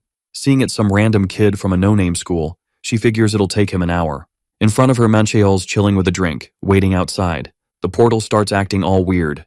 Seo-jun Kim pops his head out and tells his buddy he's ready to roll. Soo-jun warns it's a big no-no for anyone to help in a raid, but the player knows all the rules. Actually, his raid's already done, and he asks the supervisor to double-check.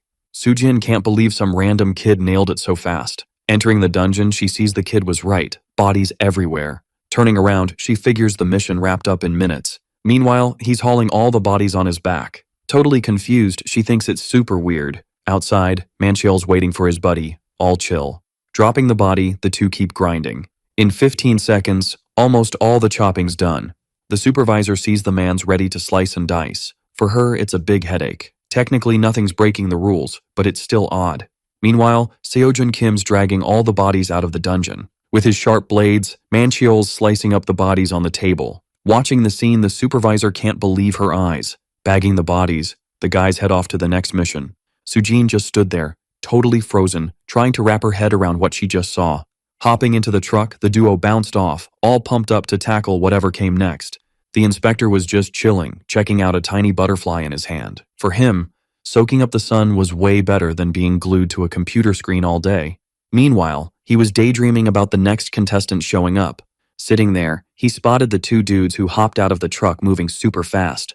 Before you knew it, Seojin Kim was already deep inside the dungeon. He was all set to smash those monsters in one epic swoop. With a killer move, he took down a bunch of skeletons. His go-to move was always the same, hauling the bodies over to Mancheol. Meanwhile, the dude was busy chopping up the monsters. The second inspector's reaction was basically a copy-paste of the first guy's. Without a peep, the competitors had wrapped up everything and were off to the next mission. The guy watched the truck zoom off at lightning speed. The butterfly landed on his head, and they both just watched the scene unfold. In the office, someone asked if Mr. Kim had wrapped up the report for the dungeon cleaning contest. The guy finished up and dropped everything on his boss's desk. Checking out the papers, he zeroed in on the results. Soyeon Lee, from the East Academy, had a killer score with 16 dungeons, but he was puzzled to see she was only in second place. Digging through the papers, he tried to find if anyone had 17 dungeons. Suddenly, he spotted Seojin Kim in first place with a mind-blowing 32. Freaking out, he called Mr. Kim over to his desk. He was sure the report had a massive glitch since 32 raids in one day was just bonkers. The employee said he thought it was fishy too, but double-checked everything. Turns out each raid only took 10 minutes, when it usually took 30 for any student. Mr. Kim said there didn't seem to be any shady stuff going on. He mentioned the participant was from Dream Academy, a small hunters group in Seoul's Yunpyeong district. Thinking hard, the boss tried to remember if he knew anything about the place. Suddenly, he remembered the school was run by the Sword Star's granddaughter. They both looked at each other, totally confused about what to do next. For them, the Sword Star might be mixed up in this, and they needed to dig deeper. Soyeon Lee, from the East Academy, heard she wasn't top of the leaderboard and felt bummed. No time for excuses. The guy in front of her said she had to be number 1. She needed to hit 32 dungeons, clearing each in under 10 minutes. But with travel time, it seemed impossible. Determined, Soyeon Lee said she could pull it off. Turning away, the guy in the suit hinted at some sneaky stuff and said he'd handle the rest. That was Seokmin Lee, a former Class A hunter and Soyeon Lee's dad, head of the East Academy. For him, moving up was the only thing that mattered in life. Winning and leveling up was the goal. Everything else was just noise. Curious, he asked if she was still thinking about Jinsu, but she said nope. The guy said Jinsu was a fool, unlike her. After being dismissed, she strolled through the halls. Her mind wandered, filled with memories. Soyeon Lee remembered a boy who said to be a pro hunter. Her heart should be pure and steady. Back then, she questioned him, saying people didn't think like that anymore. They were all about the cash.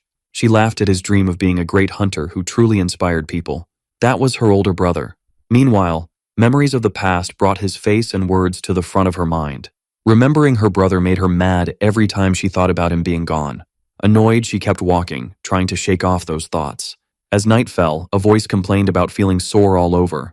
Manchol couldn't believe they had to do all those tasks for another week. For him, driving and planning a route at the same time was super tough and exhausting. But he stopped whining for a second when he heard about the cash. Without taxes and fees, they scored around 7,800,000 won. Splitting it in half meant about 3,900,000 each. Sitting down, the two chatted about splitting the cash since Manchol was cool with a smaller cut. In the end, he scores 30%, raking in a cool 2,340,000. Seojin Kim tells his buddy to quit whining and just take the cash, no fuss. Sipping his drink, he nods to the deal. But our heroes all, why isn't Manchol freaking out? Dude didn't even flinch about the dungeon raids or how wild things were getting.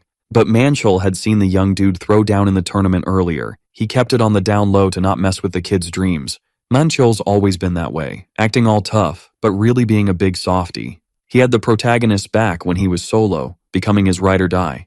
They chat about the guy starting his own transport biz someday. In the end, the protagonist's super thankful for all the help. On day 2 of the dungeon cleaning contest, they're dubbed Purgers. Everyone's buzzing, saying they didn't just raid dungeons, they cleaned house. Blown away by the nicknames, they mull over what the supervisor just dropped.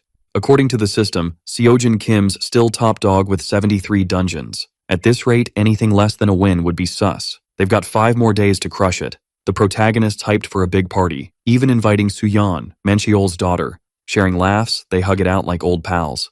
Checking his phone, the young dude's got a good vibe about it all. On day 3 of the dungeon cleaning contest, something's off. Showing his buddy, he asks him to peep the phone. His face totally changes when he sees it. All the dungeons nearby are booked solid. The closest one's an hour away. Ugh. A map pops up, showing each dungeon as reserved, and the guy's like, I knew it. In front of a truck, they plan to hit the dungeons they can. Frustration's real as the same thing happens at each dungeon. In the end, reality bites, only managing to hit 10 dungeons. Alone, the protagonist's deep in thought, thinking it's all super fishy. The truth spills out in a chat where one blames Soyeon Lee, the runner-up. The young dude's brain's buzzing, but he knows he's still ahead. No chill. The call's made to ditch shortcuts until they get the upper hand, 'cause winning's key. Despite the drama, he vows to give it his all, interference or not. Suddenly, a light bulb moment hits. While his crew's all ears, he spills the tea. Some folks are keeping a close watch on the scene. If Seojin Kim books a dungeon, they'll book all around, cranking up the heat. Those two dudes have no clue who Seojin Kim is, but are all about the cash. From a bench, a guy yells that the protagonist just snagged a dungeon. The plan's clear. Book all dungeons within an hour. Split the bookings. But there's something fishy about how they're doing it. Tension spikes when a dungeon next to Soyeon Lee gets booked. Curious, the guy wants to see what's up. By booking the dungeons, they gotta finish the raid. No backing out. Seeing the mess they're in, the guy's super annoyed, not wanting to do the missions. Suddenly, a slice in the air appears. A mysterious woman slices through everything with her sword. Soon after, a car pulls up. In just 15 minutes, the woman's ready to hit the next dungeon. Suddenly, the driver hits the brakes. Curious, the girl asks why they're not moving. Clueless on where to go, the driver says all nearby dungeons are booked. According to the ranking, Seojin Kim's still number 1 with 98 dungeons, Soyeon Lee's second with 73. The dungeon blockades got her stuck too. The boss already clocked that the young dude figured out the plan but didn't expect this move. He tells the girl to keep at it cause he's got other tricks up his sleeve. On day 5 of the tournament, a voice calls out for Soyeon Lee. Despite everything, the young woman doesn't know these two randos. Participants can't brawl with each other, breaking a major rule. Then, the woman spots Seojin Kim. Grinning, he asks if she's Soyeon Lee. Even as rivals, the protagonist's all about a fair, fun competition. Feeling miffed by his words, she asks if he thinks she's shady. After they chat, he steps back, making it super clear he totally trusts her. As she watches him leave, she rolls her eyes. 'Cause in that world, goodwill's a myth. Humans are all about looking out for number 1, always scheming for their own gain. In this game, there's zero room for being nice. With her sword ready, Soyeon Lee's all about finishing the job as soon as possible. Soon after, she's out of the dungeon. Suddenly, she hears someone hyping up her rivals. Seojin Kim and his buddy just crushed another dungeon. Seeing her, the warrior's like, "Whoa, thought you'd take longer." Seojin Kim asks if he can snag the bodies she left behind. She's like, "Sure, knock yourself out." Quick as a flash, he scoops them up, leaving her totally stunned. Curious, she asks why he wants them. He's like, "Duh, money, obviously." Realizing she's wasting time, she turns and bounces. To her, goodwill's a joke, and hunters with hearts of gold? Yeah, right. Soyeon Lee thinks it's a job for a mom and daughter duo. Boom. A flash of light shatters the quiet. A voice asks Kalia if that's a 6-star dungeon. A massive dragon's chilling right in front of them. A reflection tries to link the dragon to the weirdness, but disbelief's in the air. The guy's intense stare shows his memories from 30 years ago. Amidst the drama, she gets the feels but denies the order of truths involved, begging for chill vibes. Jimin Jung, Demon Star's disciple, tells them to quit bickering, saying Grandpa's acting like a kid. The old dude's like, "Hey, we're the same age," all grumpy. With chaos swirling, they realize it's not just a glitch, but something way deeper. The girl quizzes the guy about the monster, looking for hints, but he brushes it off, sparking distrust. Knowing it's not just a glitch, she wonders about other dungeons. Jimin Jung thinks it over, saying it's unlikely, but doubt's still hanging around. Faced with the mess, she says they gotta dig deeper, sealing the deal. Outside the building, she asks if they're dungeon portals, and he confirms they're super rare. 3 portals pop up, each buzzing with energy, creating a wild show. The red portal's pulsing hard, and a voice says 3 portals together's unheard of. Laughing, the guy jokes he thought he booked that dungeon. Next to him, the other one's all embarrassed. Meanwhile, an old dude's saying sorry for picking wrong. Inside the academy, a voice is super annoyed. Looks like the organizers are scheming with a new scam. Annoyed, Seo Yoon says she won't take this, even mentioning her grandpa if needed. The announcement says, if a reserved dungeon's crashed, the invasion count can be swapped. Compared to yesterday, Seojun Kim feels like things are getting back on track. In the truck, he's sure no one's crashing his dungeons. Suddenly, a busted car blocks their way. On the highway, accidents are popping up, plus broken cars and lost keys.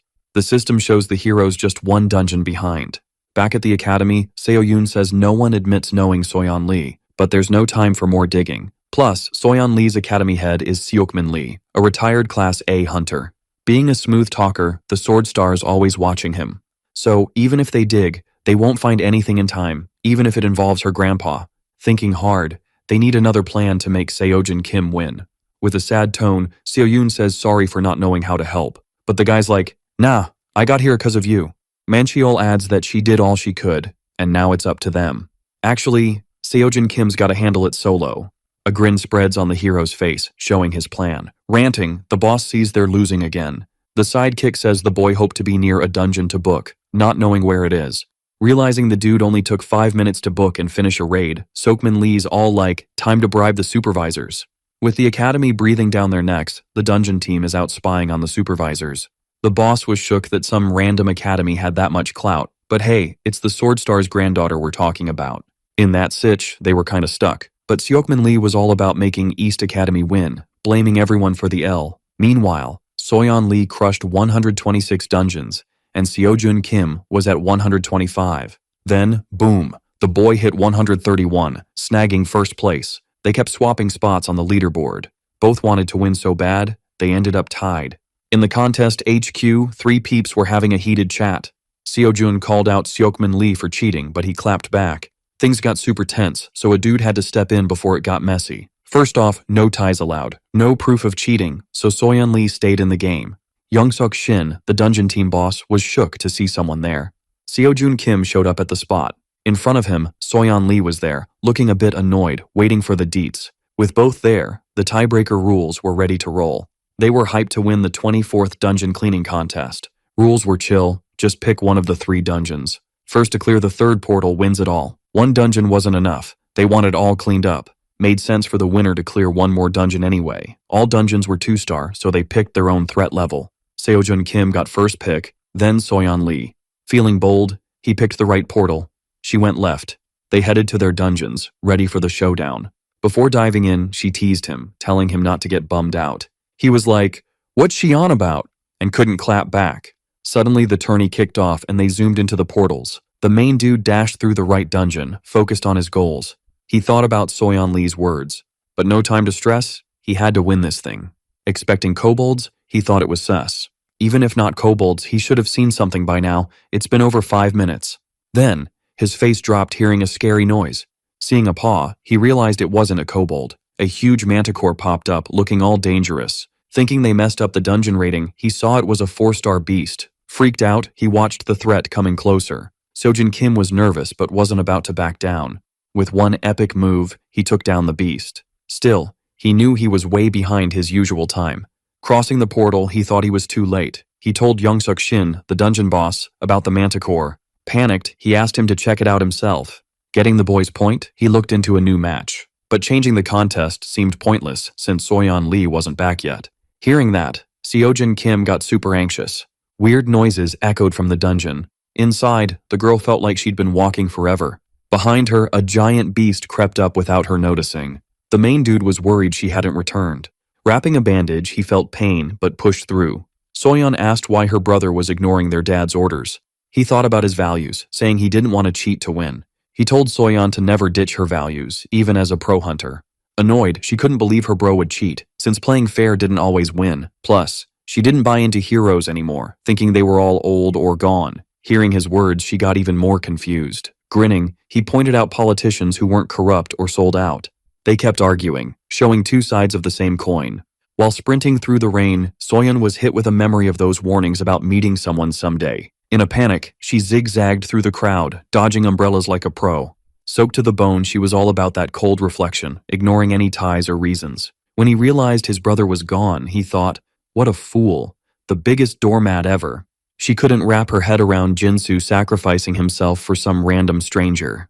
As she pondered her brother's choices, her dad's strict voice echoed in her mind. Soyeon was all, "I'm not Jinsu, I won't let the fam down," determined to carve her own path. Back at the dungeon cleaning contest, things were getting super weird. After wandering for ages, she found nada, zilch, zero. Then, out of nowhere, a creature popped up, eyeing her like she was a mystery. She noticed the other competitor was still MIA from the mission. The leader was chill, saying no need for another match, but hey, if he wanted, go for it. All he needed was to crush that last dungeon to snag the champion title. The warrior was deep in thought, sensing something was off, like a glitch in the Matrix. Suddenly, Assistant Kim spotted some funky movement. The magic power meter was acting up, flashing a 3-star rating. Like, what? Right then, the young dude remembered Swordstar's talk about dungeon distortions. When that happens, the dungeon's difficulty level is way off from what it should be. The team leader was like, in 20 years, never seen this kind of weirdness. 2 staff members were debating if they should call in the hunters for a check. Turning to the hero, Yongsok Shin was about to spill the beans, but the boy had vanished. The protagonist pulled a Houdini, leaving the staff scratching their heads. Meanwhile, inside the dungeon, the noise was cranking up to 11. Soyeon was in bad shape, hurting all over like she'd been hit by a truck. Propped against the wall, she was missing an arm and bleeding like crazy. In front of her, the creature was closing in, ready to finish the job. It was Malakazra, a beast with a 6-star rating.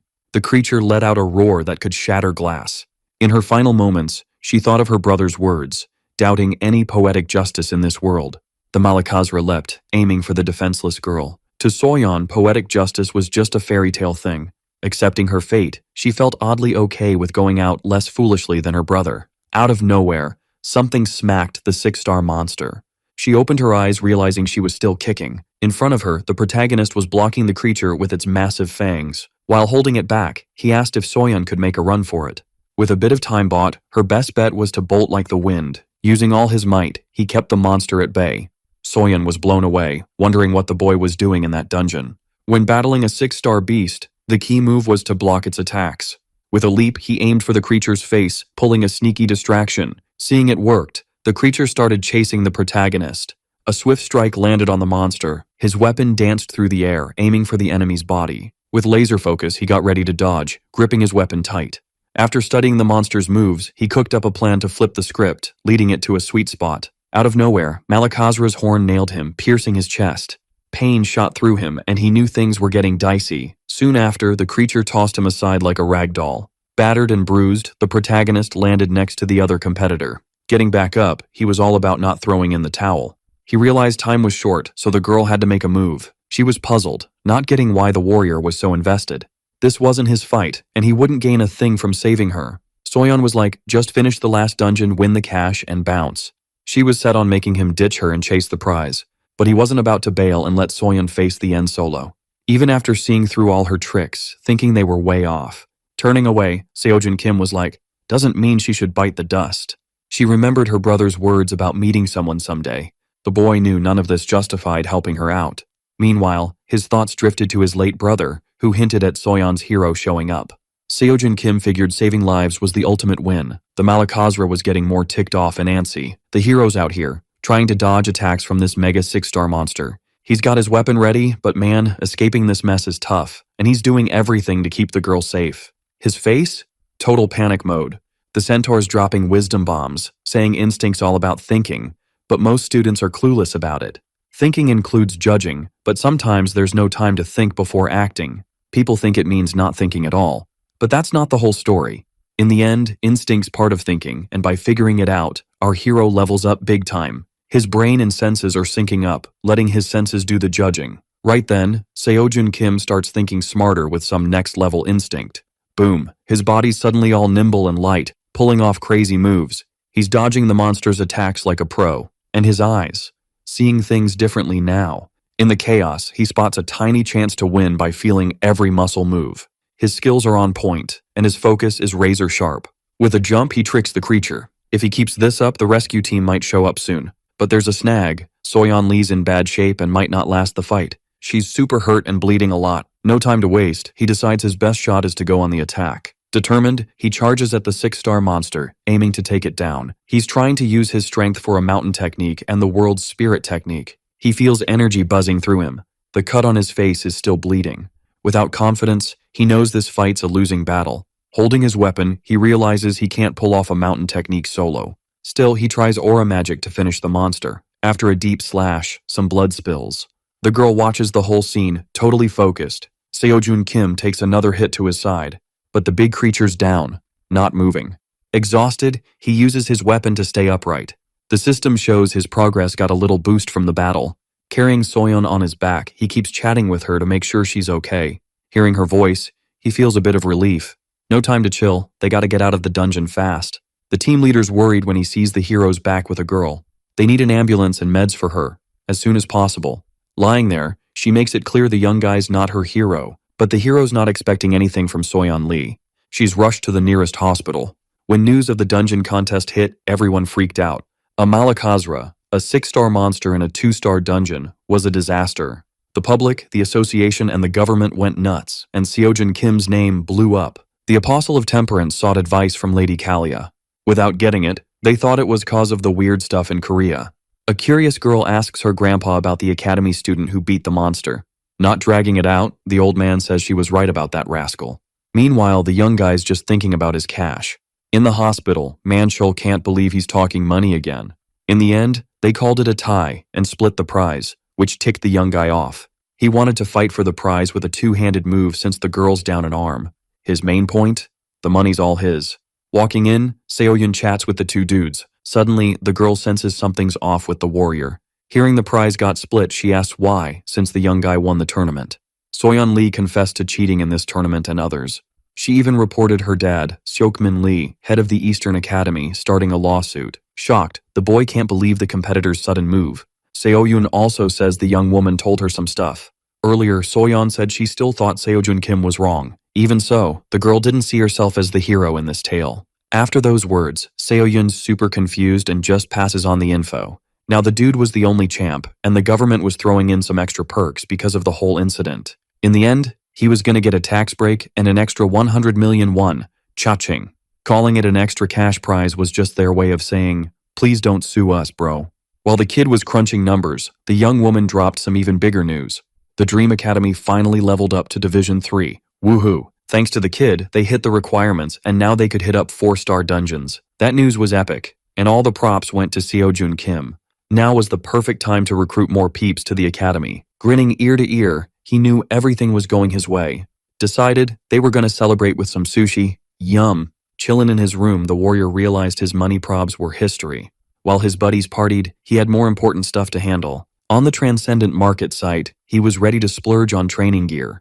Now the dude had 400 million won in his bank account, baller status. His first pick was the Spear of Longinus for 100 million, no biggie. Any cash he saved could jack up the price later, so why wait? While scrolling through his phone, he spotted replicas like the Belt of Aphrodite and Fenrir's Thread. Thinking hard, he figured the Spear of Longinus was the best fit for him right now. All those epic items cost a few $100,000 with weird karma values. He figured it wasn't just a free pass, noticing the price jump at checkout. Plus, the item effects were vague, so he had to guess from their mythical tales. Realizing it would take forever to research, Seojun Kim got super frustrated. Suddenly he wondered if there were any user reviews. In the Transcendent students community, he could only read comments, no posting. The hero would need a mentor's help to make an account if needed. Soon, he found about 100 reviews and personal recs. Items were rated on a 10-point scale for combat, utility, life quality, and convenience. The Aegis shield was a hot mess, with a weird Medusa design, turning enemies or even the owner to stone. No on-off switch, it scored 2 out of 10, maybe a gag gift? Reading the reviews, Seojun Kim saw that Profile knew their stuff and wanted to see more. Kibisis was a magic bag that expanded without getting heavy, had image memory, and time-stopping powers. Smart move to snag it early before karma made everything pricey. The final score was a whopping 100 out of 10, piquing the protagonist's interest. Belonging to Hera from Greek and Roman myths, it was a gift for Perseus to stash Medusa's head. Curious, he checked the price tag on that item. 100 million popped up on the screen, showing he had enough cash for it. That bag would be super handy, even for hauling monster bodies from dungeons. But the only bummer was it didn't go completely weightless. Thinking he could do squats with it, no awkward weights needed, he decided to snag the bag right away. 3 days later, the dude was back on his feet with his new gear. Even without testing the Kibisis, he knew the item's vibe was awesome. Only the memory of 400 million won remained since the price shot up. Now his goal was to rake in more cash since karma couldn't let him keep stuff for long. Freaked out, Seoyun couldn't believe he'd hit a dungeon again after just leaving the hospital. She said he didn't need to since he had the tournament prize. Seo-yun got nervous hearing he blew through 400 million won so fast. Everything new was pricey, just like the spear in his hands. Seo-jun Kim was hyped to try out his new gear. In the end, the girl knew she couldn't control his spending spree. The two entered the 4-star dungeon, on high alert for any danger. As they walked, something weird seemed to come from the statues. Suddenly they started cracking and moving a bit. Those were gargoyles, top-tier 4-star monsters defensively. Wasting no time, Seo-jun saw a prime chance to test the Spear of Longinus. At first, he wouldn't use any aura magic or techniques. Even with the gargoyle's tough defenses, the weapon should pack a punch. With one swing, he zoomed up to the monster. With barely a sweat, the spear sliced the creature clean in half. Both were totally floored by the weapon's epic power. Baffled, they both blurted out the same question, dying to know what just went down. Clueless, they could only stare at the chaos left behind. The gargoyles? Poof. Gone, thanks to the Spear of Longinus. Now, whenever Seo-yun hung out with Seo-jun, nothing fazed her. Or so she thought, while the dude did all the heavy lifting. He sliced through the gargoyles like they were butter, no cap. After stacking up a mountain of bodies, he decided to stash them all.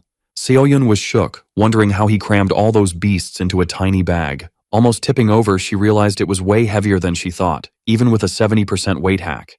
Dumping the bodies out, he figured he'd scoop them up after the mission. Seo-yun wondered if his reward was in dollars. To her, it was wild that he could snag all those pricey items. Grinning, he said he just snagged them at some random hunter's shop. Hearing about a shop with a legendary name, she was hyped to check it out. But the warrior said the shop was closed since the owner was off on a long trip. Eyeing the boy, she wondered if he could ever fib. Despite it all, Seo-jun Kim couldn't spill the whole tea to Seo-yun. Suddenly, rocks tumbled down and everything started shaking. With a weird vibe, they both looked worried and freaked out. Scanning the area, something sketchy seemed to be creeping up. Taking charge, Seo-yun said she'd handle it. But the dude wanted to try something first. The Spear of Longinus was way more OP than he thought. With zero effort, he shredded the gargoyles like they were nothing. That's why he wanted to see what would happen with a Merlin magic combo. The power to pull off a mountain move and take on all those beasts. Tapping into his spirit, he was ready to unleash all his energy. His aim? To totally pierce through those monsters. With epic strikes, he tried to slice everything that moved. Seo-yun was blown away watching her buddy fight with all his might. His new weapon seemed to radiate a crazy sword aura. The gargoyles watched, waiting for their chance to pounce. But the energy surge left them no shot as it kept ramping up. His face showed zero fear, just pure determination. The monsters got wrecked with a total annihilation move that pierced them all at once. Holding his spear, he took in all the chaos around him. Her face showed pure shock at the scene she just saw. The Spear of Longinus hit so hard it left a massive crater. Legend says the sacred spear was used on Jesus on the cross, the Spear of Longinus. Even as a replica, Seo-jun Kim thought it might have flaws, but it was insanely perfect. After checking online reviews, he wanted more gear, but the more he bought, the higher the karma price. For the next 25 days, he was all in, grinding to earn more cash. While lost in his plans, she remembered something big. Jimin wanted to meet the main dude. He thought she was Seo-yun's sister, but she was just a friend. Jimin was known as the Demon Star's apprentice.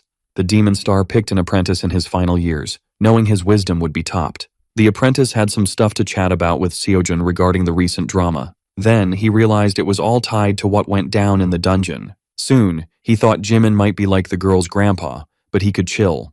So he said he wanted to meet Jimin, and she was on it to set it up. Pumped, she shot a text to Jimin, trying to lock in a date. Out of nowhere, the woman showed up, wasting no time. Finding out Seo-jun Kim agreed to meet, she rushed to see the boy her grandpa hyped up. Her face showed pure shock finally meeting the hero. She couldn't wrap her head around him being just a regular student. In disbelief, she started grilling the boy, doubting his skills. Young Jimin kept asking the same thing, wanting to know where he got that. But the main dude was more and more lost, not getting the casual vibe of the chat. Seo-yun grabs the woman with all her strength, realizing the wild twist in the plot. When Seo-jun finds out they're sisters, his brain does a double backflip. Young Jimin's flaw? Once she wants to know something, she's like a detective with no chill. Then he figures out she's the apprentice of that holy mage from earlier. Plot twist. Even so, the dude side-eyeing the girl, thinking she should be in her 40s, not looking like a teen. Jimin spills the tea. It wasn't polymorphy, just a memory rewind to her younger self. Switching gears, she points to her subspatial bag, all casual. The woman's mind is blown, like, how's this gear not causing a spatial meltdown? If she hadn't seen the dude use it, she'd think it was just a fancy purse. Her face goes full rage mode, realizing the guy's clueless about the power he's packing. Jimin's got the 411 on the item, making the hero wonder what would happen if he showed off the Lance of Longinus. In a panic, she's like, "Yo, sell me that bag, stat." Price? Who cares? She's throwing 100 million on the table. Obviously, young Jimin's not rolling in dough, but she'd hustle to get it. The hero's mulling it over, remembering the cabeces went for 30 million. That woman could totally scrape up the cash, plus he could snag more cool stuff. But he's like, nah, can't sell this spatial bag. Jimin's not backing down, saying 100 million's a sweet deal. He hands it over, telling her to give it a whirl. Suddenly, the bag's like a mini lightning storm, zapping her hands. Turns out, only Seojin Kim can rock the bag. Made by students, passed down to cadets, resale's a no-go. In a panic, she's like, "Where'd you score this magic swag?" Plus, she'd drop 1 million won just for the deets. He repeats what he told Seoyeon, saying he forgot the store and seller. Determined, she's ready to go full detective mode. She'd research without using the bag, just running some tests. If anyone tried to use it, sparks would fly, showing rejection. But if the ownership wasn't locked, he could help and get paid. Young Jamin's hyped that the boy's down with her plan, as long as he gets paid. For the tests, they'd hit up a legit research lab. After all that chat, she remembers why she came in the first place. With curious eyes, Jimin's all ears about what went down in the dungeon. The trio sits, ready for the young dude to spill the deets. Seojin's feeling lucky for taking down a beastly 6-star monster. No way he could have done it without Merlin's mana boost. Lost in thought, the hero recalls Merlin's last lecture. With a bit of doubt, he asks to share his thoughts. Magic and aura come from mana, but everyone uses it differently, showing their unique style. So, he figures the dungeon's distortion's the same deal. Jimin's like, "Whoa, explain more, please." Merlin's lecture said mana use bends the world's rules by someone's will. Linking the lecture to the situation, the distortions might be someone's doing. Maybe those weird dungeons aren't natural, but crafted by someone. Young Jimin's mind is blown by his genius theory. Curious, she asks if the young dude's a magic student, but he's just a wannabe pro hunter, vibing with Merlin's ideas. Jimin's focus shifts back to the spatial bag, leaving the hero puzzled. Confused, she wonders if the boy made the item himself. To her, a wannabe hunter could secretly be a magic prodigy. Nervous, Seojin Kim's brain spinning from all the wild ideas. His eyes light up, asking how he came up with all that. Chill, the hero says he just mixed his thoughts with Merlin's teachings. Moving on, Jimin's curious about mana and aura basics. Seojin Kim's kinda clueless about magic versus aura, but he knows knowledge is power and could teach it for cash. Right then, the hero's weighing his options. Alright, buckle up, cause this story's about to get a glow up. Unlike the stuff from the super fancy shop, he got his smarts from hard work, but thought teaching was a breeze. Plus, he was all about helping people learn from him, maybe even students. Bummed out, young Jimin figures the kid's got no clue about magic. But hey, her math was spot on, so she had to double check the deets. Once her job was done, she just turned around and bounced, leaving the two young peeps to chow down after Seoyoon brought them some grub. That girl, destined to be the next demonic star, was nothing like the hero imagined. Now they had to enjoy all the yummy food without Jimin hanging around. The boy was deep in thought about meeting Kalia and Jimin so fast, wondering if he'd meet the exalted voice next. With his eyes shut, he was all about that focus life. Still, he knew he wasn't leveling up fast enough. His training was quicker thanks to Kabesis, but still not speedy enough to ace the courses on time. He swung open the door, ready to chat with Seoyoon. In his head, he was mulling over finding a teacher to take over his student duties. He calls out to the girl again, who seems totally zoned out. Seeing Seojin standing there, she finally tunes in. The head honcho of Dream Academy was swamped trying to recruit new students. Seojin Kim asks if she knew anything about the upcoming competitions, like the dungeon cleaning showdown. With a few taps on her phone, she starts digging into the competitions for the next 3 weeks. But nada, nothing in those dates. The closest thing was a mock exam at Hunter Mill next month. The mock exam was like a practice run of the Hunter exam, only happening once a year. If he flunked, he'd have to wait a whole year, so the stakes were high. The top 3 academies were Hunter Mill, Ale, and Gaon. Their mock exams were open to everyone and were a solid way to gauge performance. Students better than Jeonwon Lee would join, and scholarships were up for grabs. That could solve the hero's cash woes, but the date was too late for the free pass window. The technique's not foolproof and could flop any time with all the changes. What really counts is instinct, being your own boss. In his room, the hero thought about those epic lessons, thinking the Transcendent was totally mind-blowing.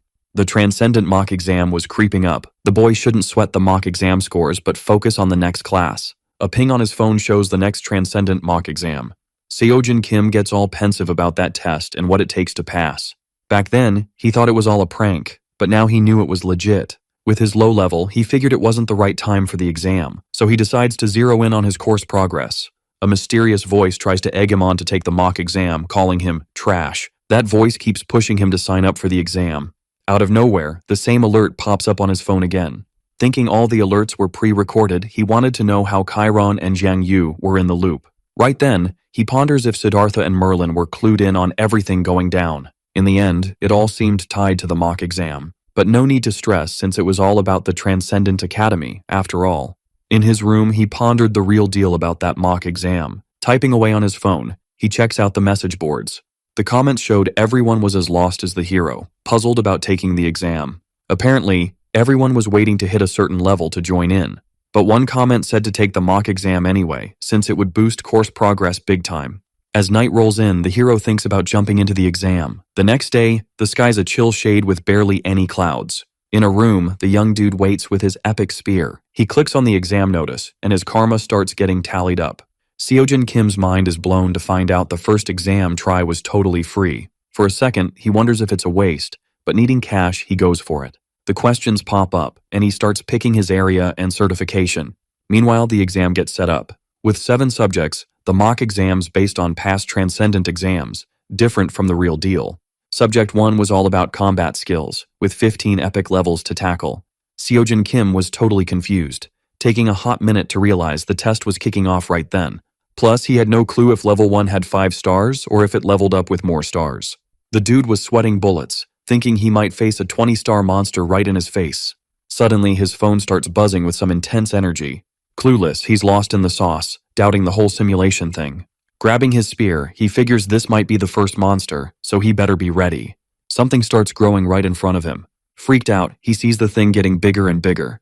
Next thing, it triples in size like whoa. A massive fierce dragon pops up out of nowhere. At level 1, Seojin Kim's gotta take down the ruined dragon Fafnir in 30 minutes. Watching the dragon move, he thinks the test is a prank and gets even more jittery. When the monster throws down its powers, he realizes it's no joke, and he's in deep trouble. The notice says the dude flunked level 1. With a puzzled face, he's got no idea what just went down. Rolling around on the ground, he thinks beating that monster is a no-go. And if level 1's got a beastly dragon, the rest must be way tougher. But he knows some transcendents are gods like Hercules, Buddha, and Zeus. Feeling the burn of humiliation, he takes a deep breath to chill out. Deep in thought, he plans his next move. Seojin Kim figures it could be way worse than he thought. His phone shows a notice offering 10 more shots to try again. Despite everything, he's not sure if 10 tries are enough, but he's down to find out. Determined, he grips his spear and steps back into the room. In 5 straight tries, the hero bombs at level 1. At that point, he realizes winning ain't happening. Getting smacked around like a rag doll, his body wants to quit the impossible mission. In the end, he knows he can't fool anyone. Sitting on a bench, he reflects on never becoming a pro hunter. While thinking about bailing and trying something new, his phone pings. The message says course tutorials are up for grabs. Checking the notice, he's curious if it'll drop some attack tips. Each tutorial's got a different theme and instructor, like Monkey King, Siegfried, and the Blue Dragon of the 4 mythical beasts. Pumped, he figures he might learn something cool from those courses. Without overthinking, he taps the registration button. Sun Wukong, the Monkey King, spills that level 1 is the ruined dragon Fafnir. At first, it's tough like pulling weeds, but once you get it, it's not so bad. Repeaters stress over the first attack pattern, the dragon's breath, but that's Fafnir's best shot. So, dodging the attack makes everything way easier. A common rookie move is trying to block. Sure, it's good, but not a must-do. In the end, dodging the dragon's breath is the way to go. After running out of steam, Fafnir can't use the attack for a bit. At that point, it's just a big lizard, but the trick's in the finish. Once you get these moves, taking down the dragon's a breeze. The shooting star equipment technique is spot on for this. In the tutorial, the Monkey King shows off the best move, the shooting star descending flow, to beat the enemy.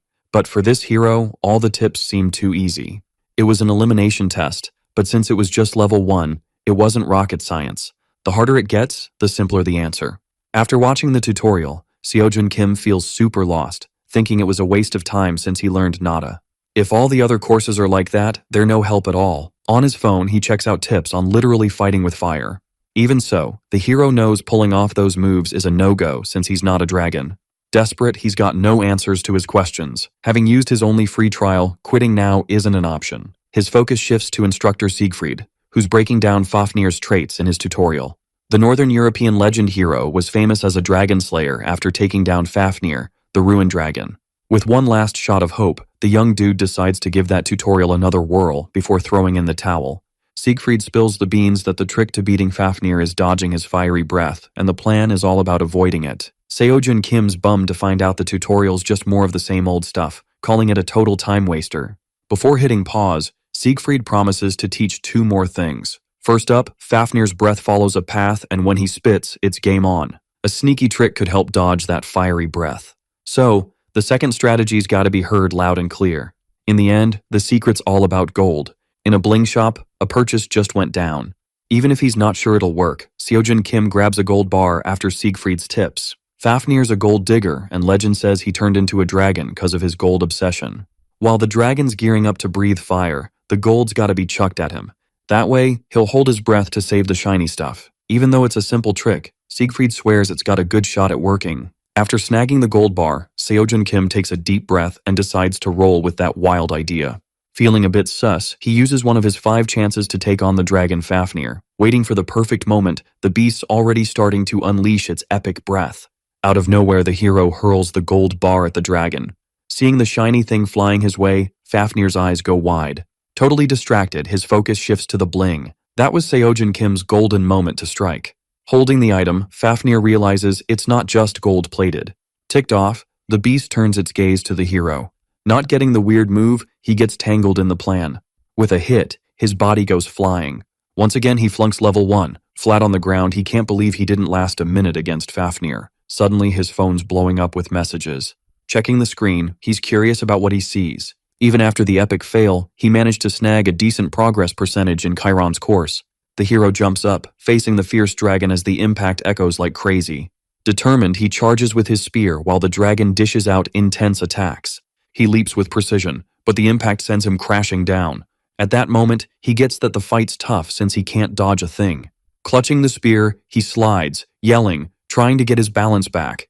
The dragon strikes again, its tail slicing through the air with destructive force. Seojun Kim realizes it's gonna be a massive hit and starts to worry. Suddenly, he reaches into his spatial bag. With force, he chucks the gold bar at Fafnir's noggin. Spotting the shiny metal, the dragon spins around and the tail nearly smacks the hero. Quickly, he dodges, realizing it was a close call. Furious, the beast lets out a mighty roar. Apparently, it's figured out the bar's just gold-plated. So, the hero's got little time to plan his next move. With determination, he pelts the dragon with a bunch of gold bars. Soon after, Fafnir's all about the shiny stuff.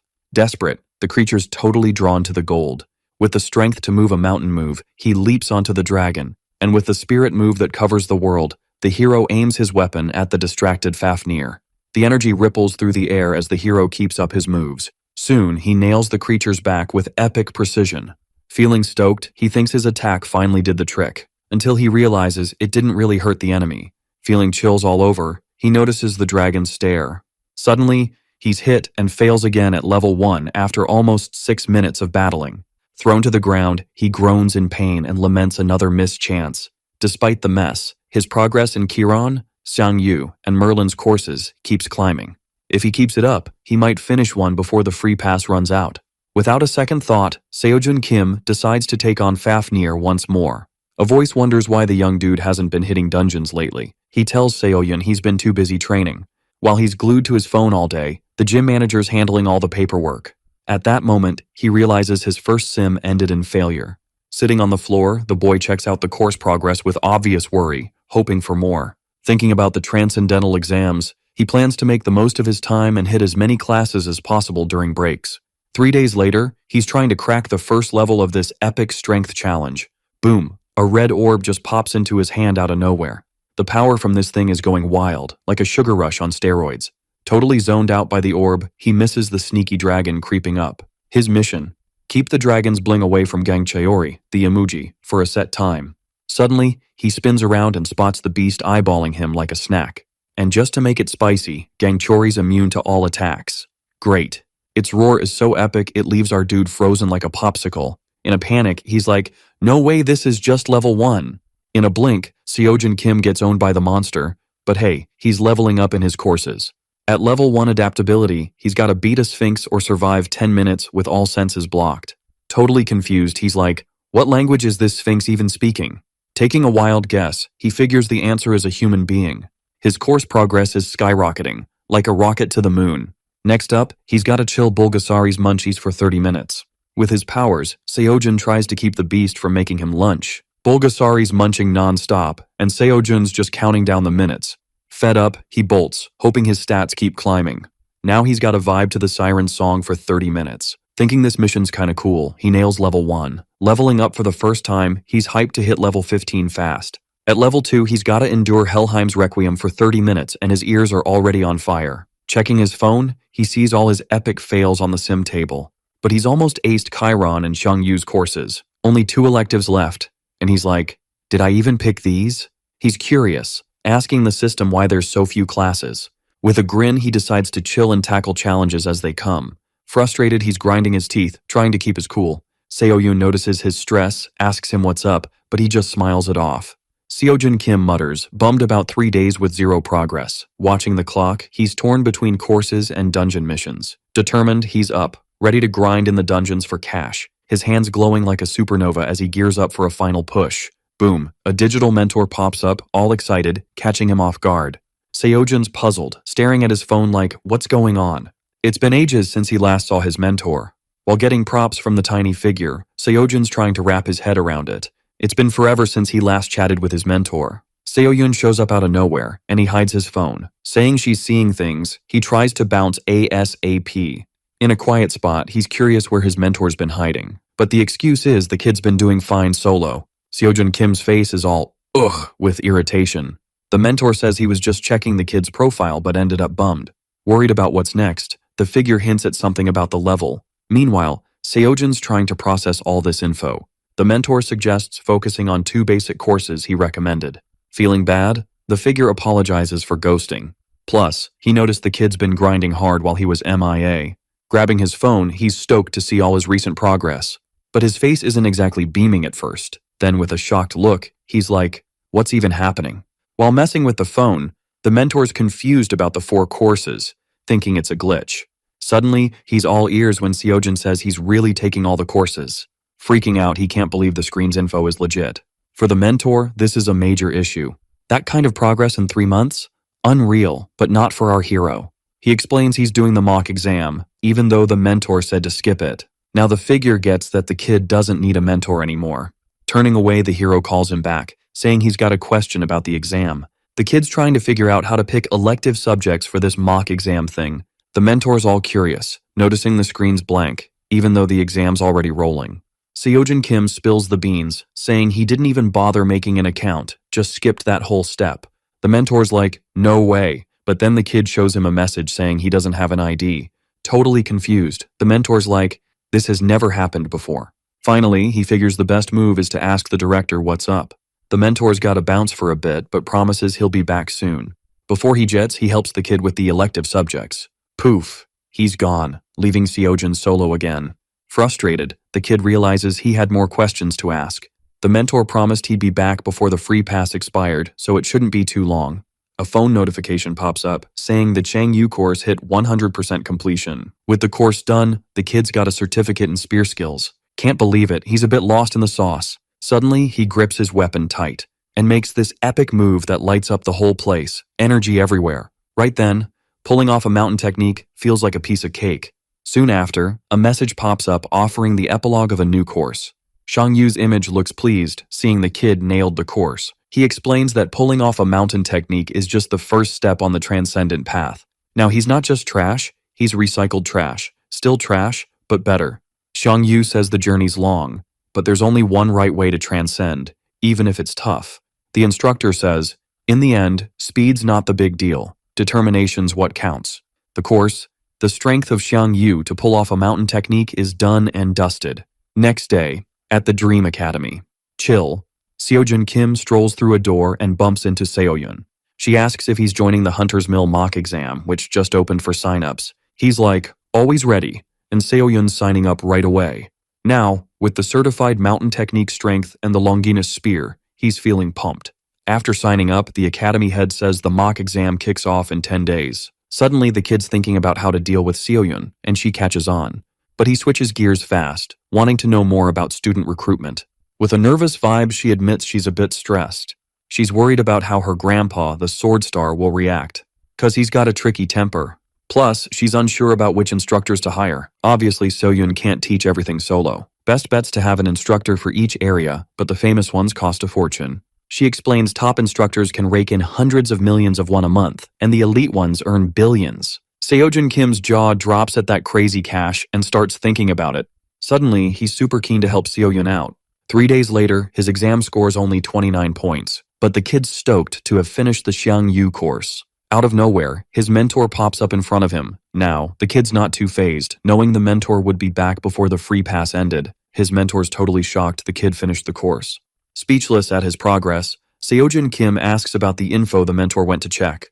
With all the surprises, he forgot about it for a second. Suddenly, his face changes, realizing there's a big problem. Seojin Kim's clueless about what the mentor's on about. But the mentor explains that before meeting the director, some info came in about the kid's account issues. Turns out there's nothing in the system. Nothing linked to the name Seojin Kim. Basically, at the Transcendent Academy, no one's registered with his name. Confused, the hero's trying to figure out if he's not a member. Fuming, he demands to know how that's possible, since he took the courses. The Transcendent Academy's members only, yet he managed to take courses without signing up. He also mentions that even the director's clueless about what's going on. Yo, check this out. It wasn't some glitch in the system or anything, 'cause the karma calculations locked tighter than a vault. The director was all, something's fishy, but had zero clue who or how it happened. Seojun Kim's freaking out, asking if he's getting the boot. But the mentor's like, chill dude, you're getting it all wrong. Turns out, it's their mess, not his, so he can just relax. Still, Seojun's brain's doing cartwheels, wondering why all this drama's aimed at him. So, no stress for now, everything's cool. The mentor's all apologetic, saying they can't fix the account issue just yet. Back to his grind, Seojun sees he's got 2 days left on his free pass. The duo brainstorms on Seojun's next moves. The mentor gives a quick rundown of the Transcendent Academy's curriculum from intro to advanced. Seojun's almost done with the intro phase. After the courses, there's still a ton to learn, and finishing the advanced levels means blazing his own trail. People say it's tougher to go from advanced to Transcendent than to finish the curriculum. Anyway, the mentor thinks it's time for Seojun to level up to beginner and renew his pass ASAP. Plus, he should check out Hercules and Zhang Sanfeng's courses. The mentor's hyped, suggesting he sign up for those classes. His advice, build a solid base first, save the magic tricks for later. Feeling the mentor's confidence, Seojun's down with the tips. The system starts crunching karma numbers, and it's off the charts. With all those zeros, Seojun's gonna need a serious cash stash. Hearing about the karma thing, the hero's like, break it down for me. Karma's all about cause and effect. If the academy's the cause, students are the effect. The academy doesn't gain anything, it's just there to help students level up. The mentor warns that the full effect's a whole other story. His advice? Keep leveling up. The more you do, the clearer things get. In the end, he's got the mentor's full support. But Seojun's curious if there are other students around. Of course, there are tons of them, you can see them on the forums. But what he really wants to know is if there's anyone in his reality. Even though it's a tough one, the mentor spills what he knows. Across all the realities of the academy, the maximum students in one reality is 4. Each academy's got its own specialty. Want to learn magic? Head to Ale Academy. Want to master weapons? Gaon's your spot. Not sure? Hunter's Mill's got your back. Hunter's Mill's top dog, beating out Gaon and Ale, shows how legit it is. The big day for the Pro Hunter exam at Hunter's Mill arrives, and Seoyun's got his buddies back. It's a whole different vibe from the tournament, way more peeps. They check in with the event crew, repping Dream Academy. With a prize of 1 billion, Seojun could snag a new pass for 500 million won. He's all in, planning to take the mentor's courses, but first he's got to lock down that pass. After checking in, they're invited inside. Soon, a crowd's lining up to show their documents. They realize getting there early was clutch with all those people. Seoyun's off, wishing Seojun good luck. As he walks, Seojun hears some sketchy shouts, like a fight's about to pop off. Someone's trying to cut the line, and it's Kangcheol Kim from Hunter's Mill Academy. A dude's yelling for him to wait his turn, like everyone else, but the crowd knows he's a big deal. The guy freezes when he hears about Kangcheol's academy. Seojun knows this exam's the real deal, so the academies bring their A game. The blue-eyed guy gives Seojun a serious stare, then he turns and walks away. Sizing up the competition, Seojun knows he's facing a tough opponent. Meanwhile, everyone's buzzing about who'll win the exam. One guy's sure Kangcheol's gonna crush it, cause he's backed by the Order of Truth. Alright, Buckle up, cause this is gonna be a wild ride. So this dude's all, yo, it's our academy, so duh, we already won. But then another guy's like, nah man, it's not that simple, even if it's a student from the exam academy. Suddenly everyone's eyes are glued to this one participant who's trying to get past the guards. Seojun Kim's just standing there, totally baffled by the chaos. He can't wrap his head around how this kid used every single weapon he had on him. Waving a paper, the kid's all, I'm a participant, let me through ASAP. He's super annoyed he had to wait in this massive line while someone else just breezed through. Behind him, another participant's like, dude, chill and wait like the rest of us. But nope, he doesn't listen and gets dragged away. Still, he's yelling about how unfair everything is. Meanwhile, the staff's asking the warrior to come with them. The look in that kid's eyes screams he's all about getting into the exam, no matter what. The racetrack's all set for the competitors.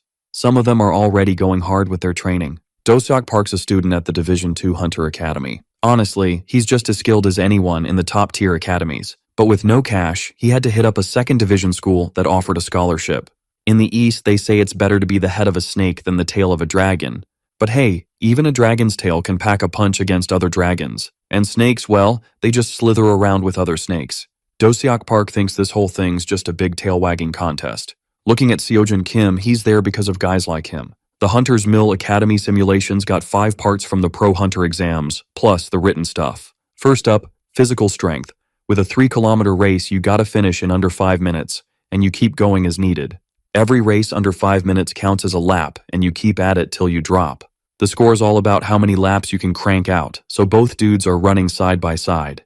Do-seok Park suddenly realizes the guy next to him isn't a total noob, and they're the last one standing. Even though he's wiped, he won't quit till he nails the test. But he's lagging, can't catch up to Seojun Kim. Desperate, he feels the thrill of fighting for every breath. With 5 minutes and 12 seconds, his test's done. From a distance, he watches the hero who's still going strong. For Do-seok Park, the only thing that matters is making it to the big leagues with the dragons, not the snakes. While finishing another lap, he waits for the young dude. Out of nowhere, he reaches out and puts his hand in front of the main guy. Giving props to the young dude, he says it was an epic battle between giants. But Seojun Kim doesn't slow down for a second. He speeds up and leaves the guy talking to himself. For him, the first phase has been a breeze so far. Some guys are freaking out, noticing something weird at the academy. With a massive weight, Seojun Kim's doing non-stop squats. No sweat, he can handle a crazy weight for his size. The other participants are like, is he even human? They can't figure out how he's pulling off those moves.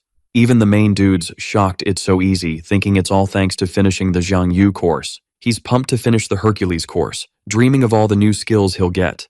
With Hercules training, anyone could lift tons in the big 3 lifts. While the young dude's all fired up, a guy tells him to chill before moving on to the next part. Kang Cheol Kim gets some congrats too, and is told to take a breather. As he heads out, people are super impressed with the student. The simulations aren't a big deal for students past a certain level. Kang Cheol Kim, Do-eun Lee, and Dongmin Kim are in the simulation to boost their academy's reputation. He knows every exam's just about pride. Still, Kang Cheol's told to join the simulation and keep an eye on Seojun Kim. He doesn't have to do anything special, just watch the kid and see what he's up to. The Order of Truth never asked for anything like that before, but he has to follow the sponsor's orders. Kang Cheol's heard the name before, but when he checks out the young dude in the halls, he doesn't see anything special. Suddenly, he spots some weird movement among all the participants. That's when he realizes the scores might have dropped. After the first test, Seojun Kim's sitting pretty in first place with 100 points. Kang Cheol Kim was totally shook seeing his name chilling in third place with just 89 points. He was like, no way, when he saw there was an 11-point gap between them. Plus, some random name he didn't even know was chilling in second place. He tried to keep it cool, taking deep breaths to hide his frustration. Turning around, he acted all chill, knowing some students were total pros in certain subjects. In the monster combat test, it was the same story, with Seojun Kim owning first and Minyo Lee snagging second. Everyone noticed Kang Cheol Kim's salty vibes about being stuck in third place. Right then, he knew he couldn't just sit around, as the Order of Truth had warned him. The next challenge was all about magical ability, and they had to smash the shield. Thanks to Merlin, our dude had a basic idea about magic, but controlling it was a whole other story. Next up was Do-eun Lee from Ale Academy. She stepped up to the shield, ready to start the test when she felt the vibe. Soon, a magical sphere started forming in her hands. With focus, she spread the energy all around her. Boom! She launched the spell at the magical shield. A massive explosion happened, and the shield shattered into a zillion pieces. Doan Lee snagged the top spot in the ranking. Seojin Kim was totally speechless, witnessing those epic, magical skills. The girl bounced, even with 2 tries left. Seojin Kim's name got called, and it was his turn to step up. On the stairs, his eyes met Doan Lee's. He felt a bit awkward about the whole situation. He had no clue how he'd pull off those moves. But he had to give it a shot, gripping the Longinus spear tight. Now that the mountain uprooting technique was on autopilot, he could focus on Merlin's magic tips. Trying to cram all that info in his brain, he waited for the perfect moment. With power, he charged at the shield. Holding the spear, he was all in to ace that test. To his surprise, he split the shield in half. Something weird started spreading through the shield. Soon, everyone shielded themselves as energy filled the area. Even Doan Lee was shocked by what just went down. Suddenly, the shield was gone, and he smashed the shield generator with 1 hit. He reclaimed the top spot, bumping Doan Lee to second. Even he couldn't wrap his head around what happened. Confused, he waited for some kind of explanation, holding his spear. The exam got paused while they hunted for another magical barrier generator, since no one thought the machine would get wrecked.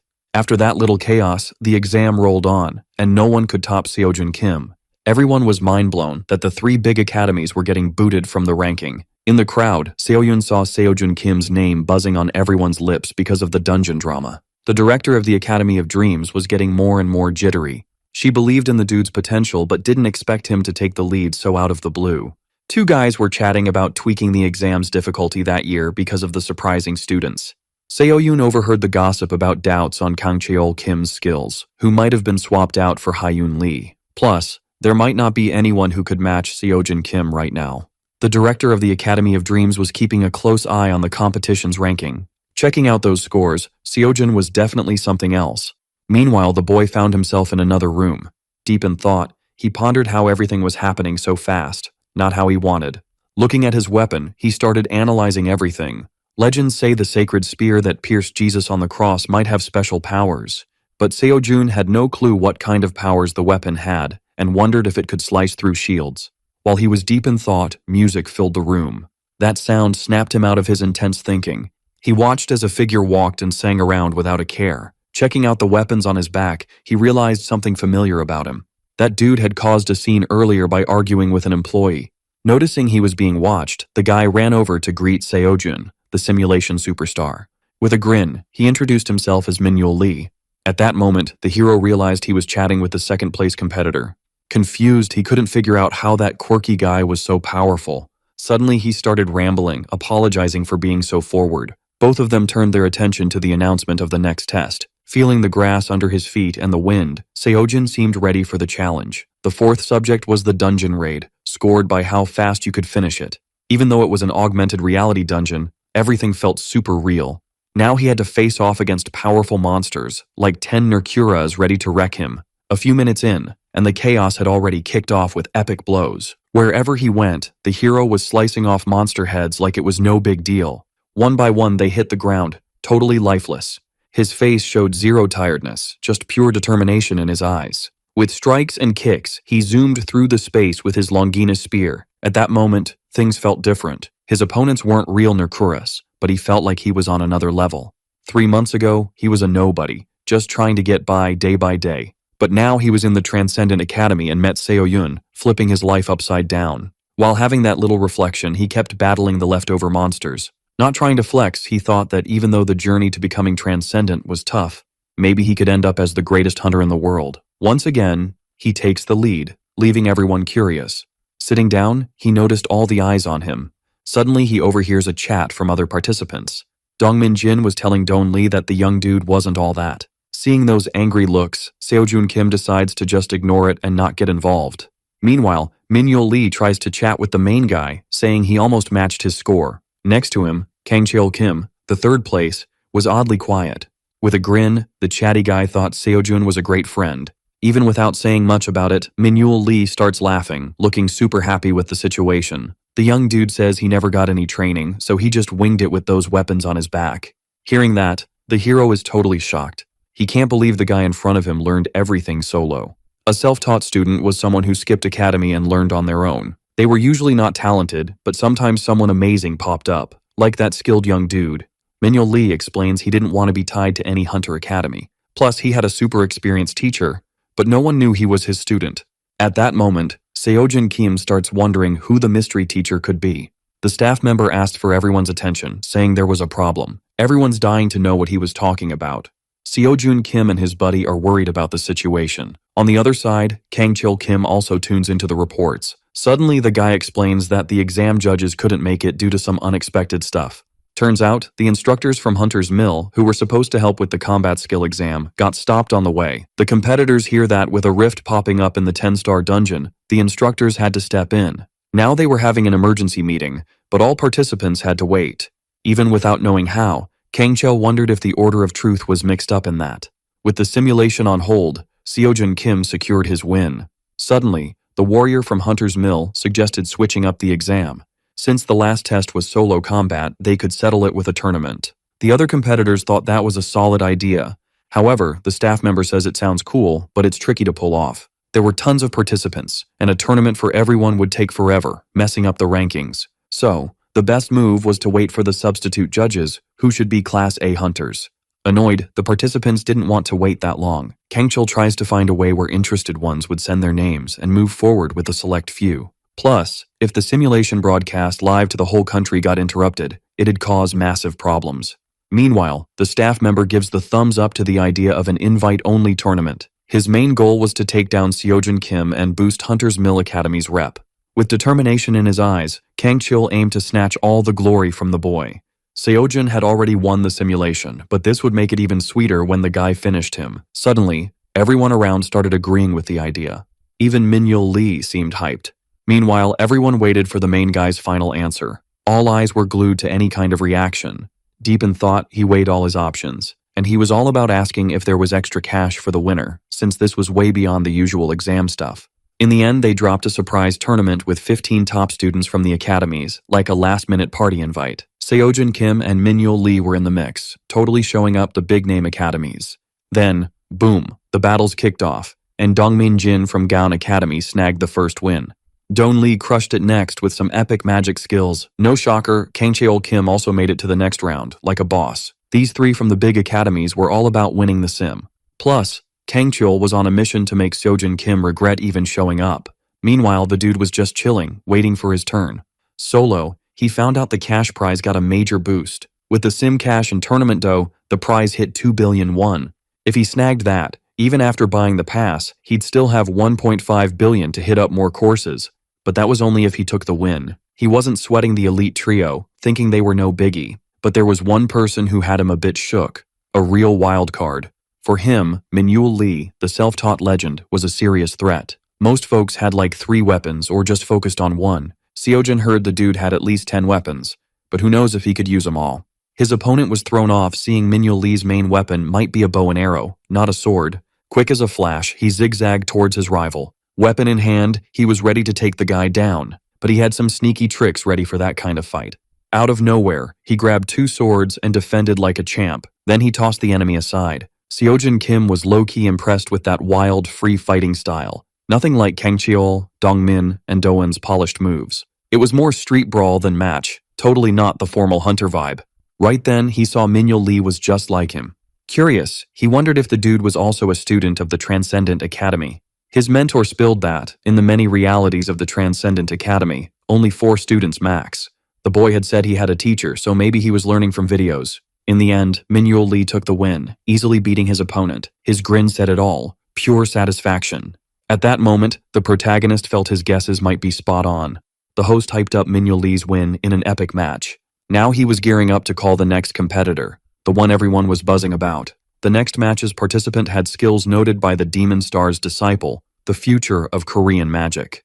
Don Lee from Ale Academy got a wild cheer from the crowd. On the flip side, her opponent was waiting, pumped. A boy who popped up out of nowhere, scoring a perfect 100 in the Hunter's Mill sim. The host called for noise for Seojun Kim from the Academy of Dreams. Don Lee was a genius, no cap. Genius might even be an understatement. At Ale Academy, she was top tier, even catching Jimin Jong's eye, the next Demon Star. Meanwhile, the protagonist was lagging in the ranks, cause mages had it rough in the Hunter's Mill sim. If this was an Ale Academy exam, it'd be a whole different story, or so Seojun thought. With the battle on, the girl was already gearing up for her first magic move. Suddenly, she spotted something weird ahead, her face showing pure shock. Seojin Kim seemed to have advanced magic down pat. A flame floated around them, missing everyone, but the boy's body started shaking with the weirdness of it all. Donlee's eyes went wide, thinking what she saw was impossible. Her opponent dodged the spell with ease. Doan figured he either summoned a ton of magic or knew her magic style. Meanwhile, Seojin was pondering how he countered that spell, finding it easy to break her magic. Right then, he realized how epic the Longinus Spear's powers were. With the 1.5 billion prize, he could snag more gear to mess around with. Suddenly, a magic spear attack came his way. His opponent, fired up, seemed set on ending the battle. Seeing the attack, he thought about his next move. Without budging an inch, he twirls his spear, swatting away all that magic like he's playing whack-a-mole. Doan Lee's realizing her attacks are about as effective as a chocolate teapot, but she's super keen to land a hit on the dude. He's just chillin', dodging spells like he's in a game of dodgeball. Then, she just yeets her weapon to the ground. The warrior's like, whoa, this is wild. Even with her mad skills, she knew she was toast and was already feeling hopeless. That's when the main dude strolls up, spear in hand. Grinning, he asks if he's won the showdown. Doan Lee's all speechless, looking like a deer in headlights with that spear at her throat. Calling him a monster, the announcer shouts out Seojin Kim's victory from the Academy of Dreams. Then, bam, a new battle kicks off with weapons clashing. Minyo Lee's diving into his second fight of the day with all the energy. His opponent's realizing he's way out of his league. Showing off his strength, the boy's dodging blows like he's Neo from the Matrix. Suddenly he spots an opening to smack Dongmin Jun. With a mighty swing, he sends the guy flying. But Dongmin Jun from Gaon Academy ain't throwing in the towel just yet. Quick as a flash, Minyo Lee reveals the claws hidden in his sleeves. With pinpoint strikes, he's aiming to hit his foe. Dongmin Jun's dodging those sneaky moves, barely hanging on. Still, he had no clue what Minyo Lee would pull next. Panicking, he was just waiting for the kid to run out of tricks. In that chaos, keeping up with Minyo Lee's speed was impossible. Out of nowhere, the boy lands a precise hit to the stomach. Down on the ground, it's game over for recovery. Soon, the announcer declares another win for Minyo Lee. His opponent's face is shaking with rage. Fuming, he claims he was cheated by the kid's sneaky moves. Grumbling about unfairness, he mutters he won't accept defeat. The crowd's buzzing about the battle strategy, some getting Dongmin Jun's frustration. Meanwhile, the main dude's watching it all on TV, nodding at Minyo Lee's well-earned win. He's convinced that even without the weapon swap, the outcome would have been the same. That's when Kangchul gets the Order of Truth's big plan. They weren't just watching Seojin Kim, but also Minyo Lee. In the end, the Order of Truth didn't need any help from the warrior. Their ultimate goal was to see Seojin Kim and Minyo Lee face off, so Kangchul didn't even need to be there. He wonders if Minyo Lee's with the Order of Truth since no self-taught kid could beat the top students. Now they're heading into the final showdowns, and the last one's gonna be epic. The announcer calls out the Iron Man, pride of Hunter's Mill Academy, Kangchul Kim. Climbing the stairs, he's trying to remember the orders to just keep an eye on the kid. From the start, the Order of Truth was just playing the warrior. Meanwhile, the announcer shouts out his opponent, Seojin Kim from the Academy of Dreams. With fire in his eyes, Kangchul Kim's not down for the Order of Truth's shady games. Wielding his weapon, he's showing off all the energy he's got. Quickly, the main dude grabs his spear and gets ready to defend. Both are strong and super powerful. With that battle, the ground's starting to crack open beneath them. Holding onto his sword, Kangchul manages to stay steady. Seojin's doing the same, placing his hands on the ground. No time wasted, they're both ready to jump back into the fight. With determination, they grip their weapons tight. That's when Kangchul realizes the spear's not using aura sword power but blocking everything. In fact, his aura sword attacks weren't even registering, like they were invisible. Everyone could see the kid was special, but his top scores were probably thanks to that weapon. So Kangchul's main mission was to dodge that spear to level the playing field. After figuring it out, he launches a fierce attack on the kid. The warrior's desperate to snag that win. With relentless strikes, he gives Seojin no time to breathe, swinging his sword like a whirlwind. The main dude sees this warrior's definitely a cut above the rest. Still, he can't just throw in the towel. Out of nowhere, a surprise attack heads his way.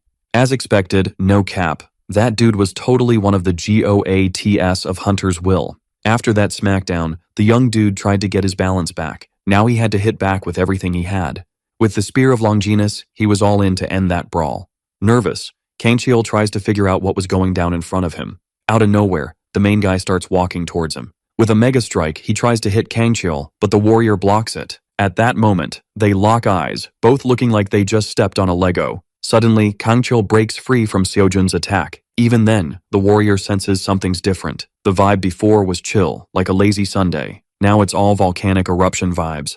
Kangchil Kim, who was on the attack, was now getting pushed back, and Seojin Kim starts taking charge, making the other guy back off.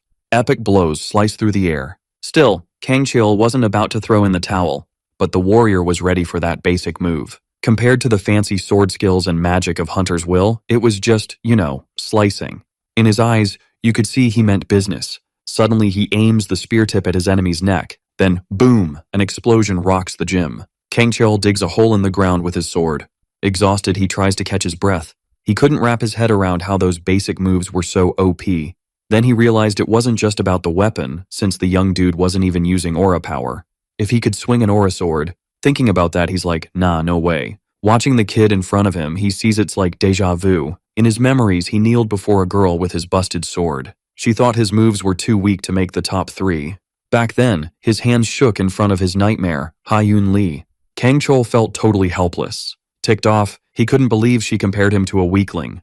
Fuming, he grips his sword, charging it with energy. His mind flashes to the Order of Truth and Ha-Yoon Lee. The mighty Kangchil Kim snaps back to the present fight, showing all his rage. Suddenly, his massive sword starts glowing with energy everywhere. On the flip side, his opponent waits, chill as a cucumber. With fire in his eyes, he goes for a wild attack, telling the young dude to go back to the underworld. But Seojin Kim was ready with his Spear of Longinus. Suddenly, Kangchil's sword shatters into a zillion pieces. The crowd is shook, watching the intense showdown.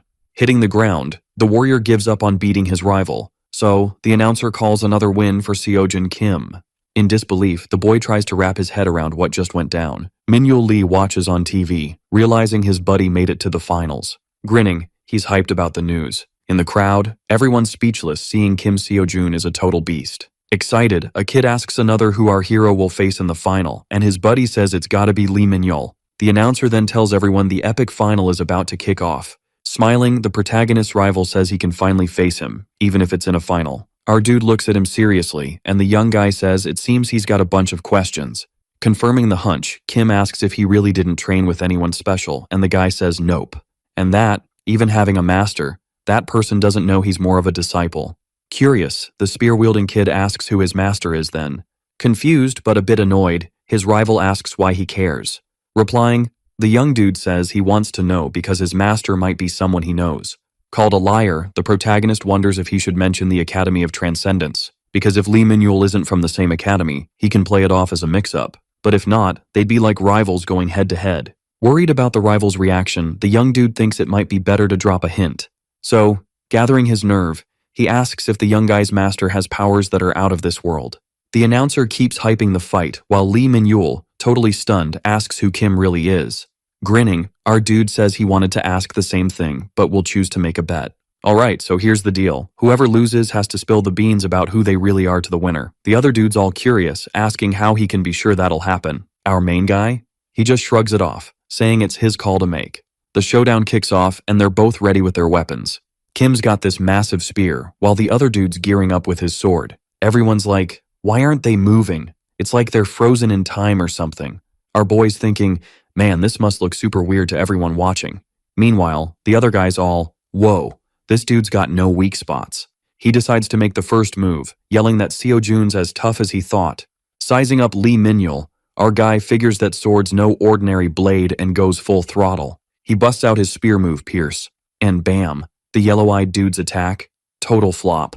Plus, his sword snapped in two, leaving him all kinds of confused. To dodge trouble, the other guy starts flipping around like a ninja. He's backing off, trying to keep a safe distance. Kim's charging in, thinking he almost wrapped this up. Out of nowhere, arrows start raining down, catching him off guard. Turns out, the plan was to back off and go all Robin Hood with a bow and arrow. Kim's spinning his spear like a pro, deflecting arrows left and right. Lee Minhyul's all, dude, your weapon's epic. Can I get the deets if I win? Kim's jumping and attacking, saying, sure, but you gotta win first. The sword guy's grinning, saying he's gotta give it his all to win. They trade blows, then dash in opposite directions. Our boy's all, what is even happening right now? The other guy's laughing, saying our boy's amazing.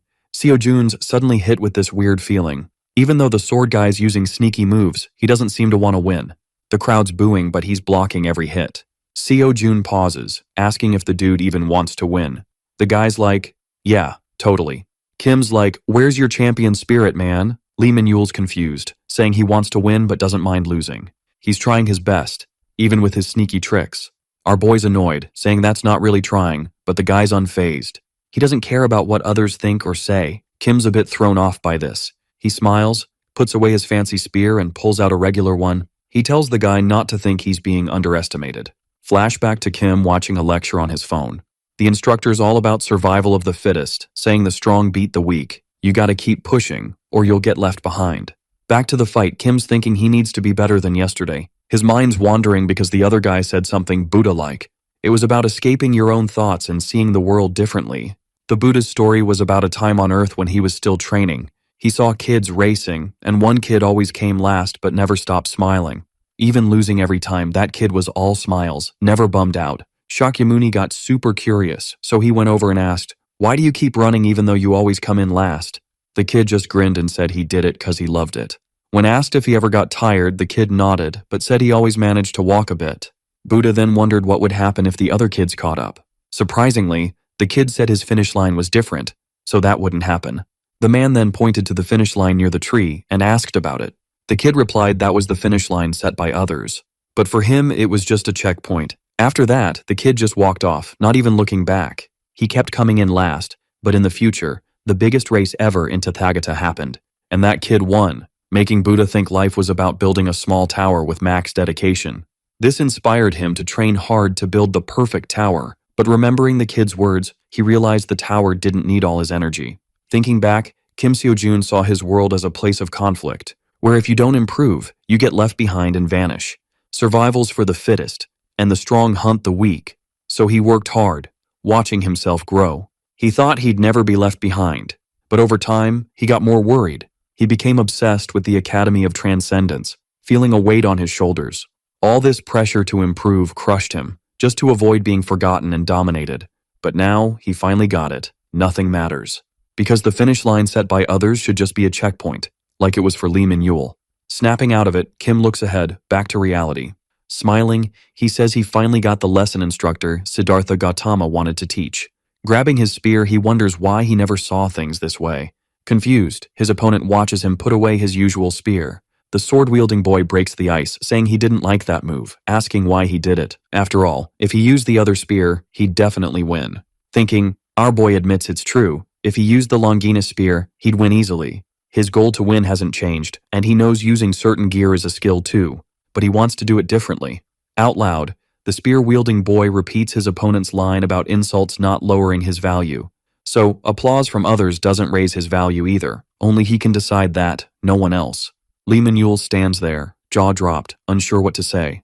Finding his words, he says our boy's a better friend than he thought. Then he ditches his shield, and all his weapons, feeling lighter. He hopes the boy doesn't think he's underestimating him. Holding a dagger, the young one says it's the only thing he learned from his master and trusts. Smiling, Kim Seo-jun says he didn't like that either. They face off, ready, waiting for the right moment. Then they clash intensely, making stones fly. Holding their weapons, they shout they just need to win. Our protagonist blocks his opponent's dagger strike, staring him down. Meanwhile, Lee Min-yul does the same, blocking the boy's spear. The dagger kid starts smiling, showing he's putting in a lot of effort. And, surprising our boy, he crouches and switches strategy fast. Kim keeps staring as the boy gets close to his face, but his opponent backs off, throwing daggers with a smirk. The weapons lightly wound the protagonist's shoulder and waist. Trying to defend, the young man thinks the attack was intense, and if he had the Lance of Longinus, one move would stop those dangerous attacks. The dude with the dagger is back at it, trying to stop the next attack, but Lee Min-yul's going all out, making it look like a walk in the park. Our guy's thinking, remembering how the dagger dude's always switching up his moves, making it tough to keep up. Suddenly he tries to grab a dagger to block, but ouch, his hand gets hurt. So he backs off a bit to catch his breath before jumping back in. And he's chill, remembering it's cool if he loses, since his opponent said so earlier. Charging in for a big move, he's all about giving it his best shot to win, and he's wondering if fighting's always been this epic. Kim yells that the move dagger dude just pulled is the only thing he actually learned from his master. Lee Min-yul, sneaky behind him, asks if he's surprised already. Our guy ducks as dagger dude flips over him, dust everywhere, and our hero's not exactly thrilled about it. He covers his face, trying to see what's going down. His opponent's still there, wrapped in the dust cloud he made. But then, poof, he's gone, like some magic trick. Kim's curious if it's a ninja move and if dagger dude's really got those skills. Our guy figures out that even if Dagger Dude knows the move, he can't nail it perfectly. He just needs to focus so he doesn't lose track of Lee Min-yul again. That trick's gotta be Dagger Dude's secret weapon, so now it's time to use his own magic. Tapping into his power and thinking about past fights, a light bulb goes off in his head. He stands up, gripping his lance tight, thinking about his plan and if it's the right call. Saying it's not about doubting himself, but Dagger Dude's wild style is intriguing, since his style's always been super strict. Thinking this through, our guy realizes learning is pretty awesome. But if you learn everything, you might lose your own style. Learning's about finding your own groove. So, how long can you accept others' styles while still doing your own thing? Kim finally gets that it's his own magic he should use, not Merlin's. With eyes shut, he gets that Merlin's smarts, Chiron's senses, Xiangyu's strength, and Siddhartha's chill vibes aren't anyone else's but his. Golden lights wrap around him, lighting up his eyes, because those traits are totally his own. With his lance ready, he's more pumped than ever to keep fighting. In the crowd, everyone's jaw drops seeing his aura light up the place. Park So-yoon's like, how's that even possible when even pros struggle with that? Not hearing a thing, our guy stands strong, showing off his sword aura to everyone.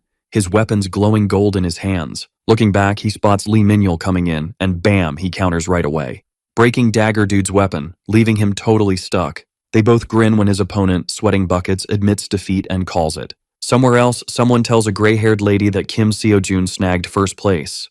Barely reacting, she sips her tea and asks if that's for real. Then she asks a hooded guy if he noticed anything weird. He says he saw something funky but isn't sure if it was real, because the guy switched weapons out of nowhere and used a sword aura. Even surprised, the lady tells him to keep an eye on the guy while she reports to the apostle. The guy asks if she's got a reason for such a big move. Annoyed, she asks what he's getting at. He says he knows Kim's worth watching, but with the 10-star cave collapse, the Korean Association's on it, slowing things down. So, he doesn't get why they're chasing a cadet so hard. The braided lady yells his name. Feeling bad, Kalkus says sorry, while the hunter gives him a hard stare. Later, another hooded person asks Kalia if something weird really happened in Korea, and she says, yep. The person asks who fixed the distortion, and the woman says it was someone named Kim Seo-jun. Curious, the gray-haired woman wonders why she was called if the man knows the distortion was fixed, and why he cares about who fixed it. He then asks her to keep tabs on Kim. Looking up, the woman asks if she can know why, but the man hits her with some kind of spell, while saying he knows that among the successors of the Apostle of Chastity, she's the top pick. But it seems she forgets she's not there yet. Agonizing on the ground, the woman asks for forgiveness for asking. The man then stops affecting her and starts to leave, saying, before leaving, that it's not his choice. Kalia tries to ask more to get what he means. The man stops and says the Apostle of Temperance holds the top spot in the Order of Truth, and that he knows she was working without the Council's nod, something they can overlook a bit if she's a successor. But anything involving the boy Kim must be reported, no exceptions. Nervous, the woman wonders if someone might be using the Apostle, something only one person can do, and she knows exactly who it is. Leaving the competition spot, people chat about how wild it was for someone like our boy to win. Kim asks the hunter how long until the pro hunter exam, and she says he's turning into a beast, which anyone who watched would agree, especially because he used the aura. Curious, Park Seo-yoon asks how the boy learned to use the sword aura, and he dodges by saying he got lucky. She then asks if they can head home, but the young man says he needs to meet someone first. Behind the woman, Lee Min-yul pops up yelling at others about not wanting to join their academy. Getting it all, the hunter asks if that's who the protagonist wanted to meet, and he nods. Seeing the scene, Kim Seo-jun realizes that, as he thought, everyone wants to recruit the young man. After all, even losing the final, he learned everything solo and, being good, many academies want him. His only question is what to do if the young man with the dagger comes to him with all those people. Using his ninja skills, Min-yul suddenly vanishes from everyone's sight, popping up behind the protagonist while shouting he'll go to the Dream Academy, then asking the boy and the hunter if it's cool if he joins their academy. Confused, the duo asks what he's on about, while they take the chance to vanish from sight with the young man. Relieved, Park Seo-yoon says it's now safe and they manage to shake everyone off.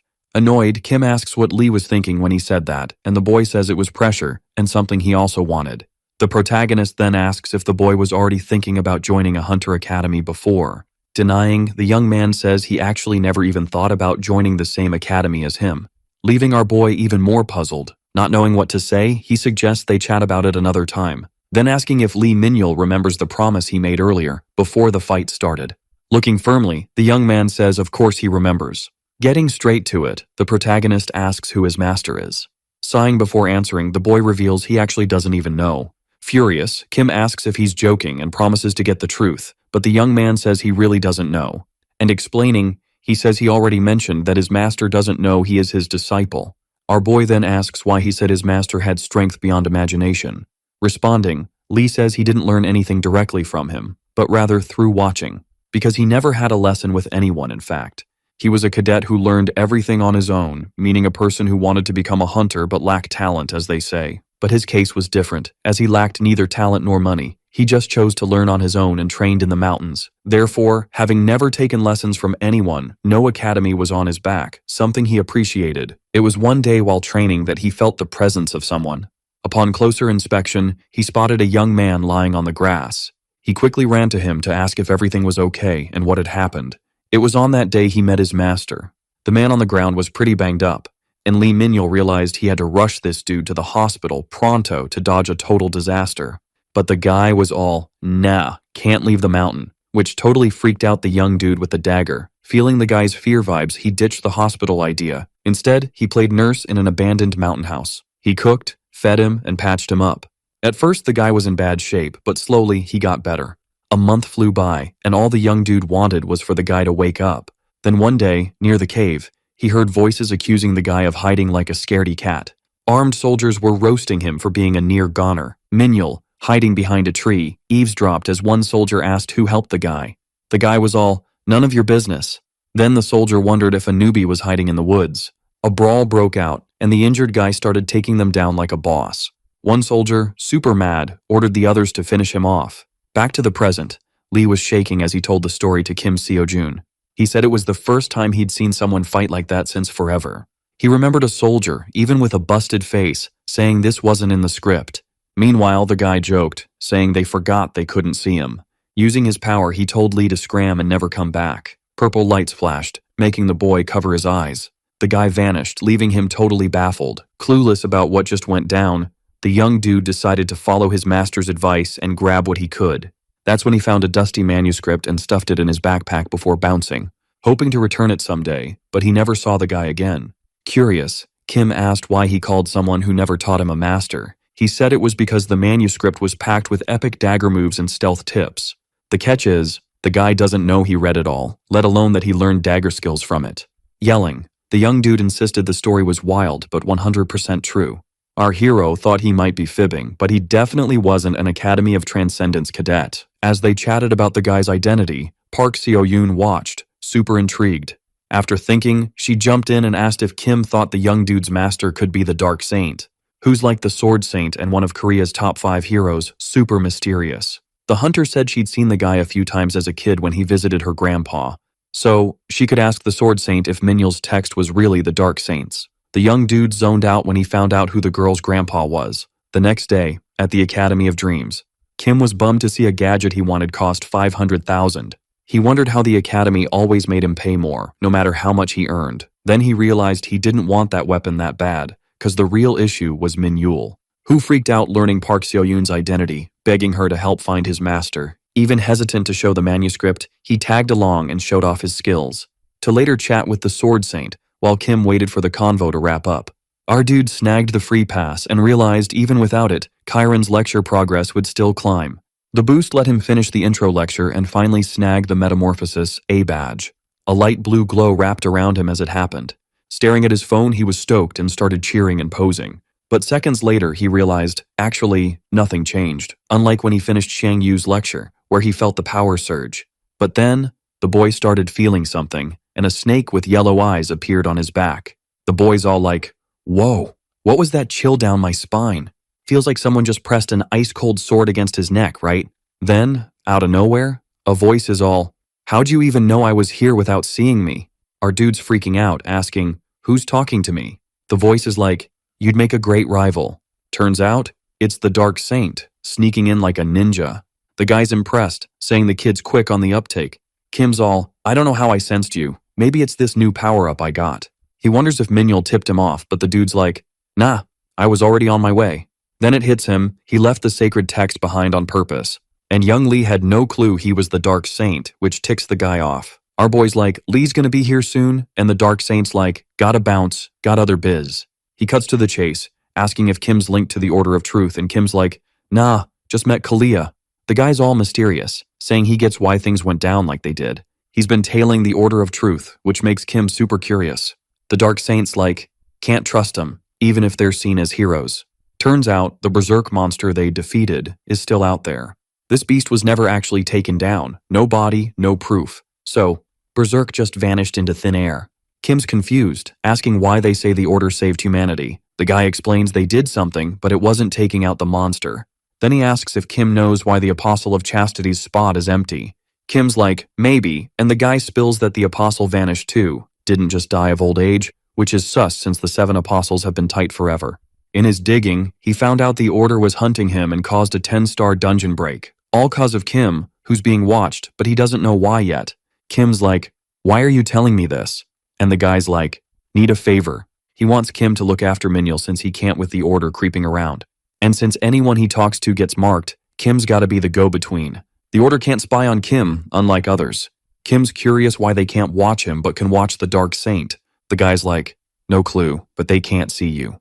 Kim thinks that's why the Academy of Transcendence has no deets on him. The Dark Saint's about to dip, asking Kim to pass a manuscript to Lee. Kim's like, how do you trust me with this?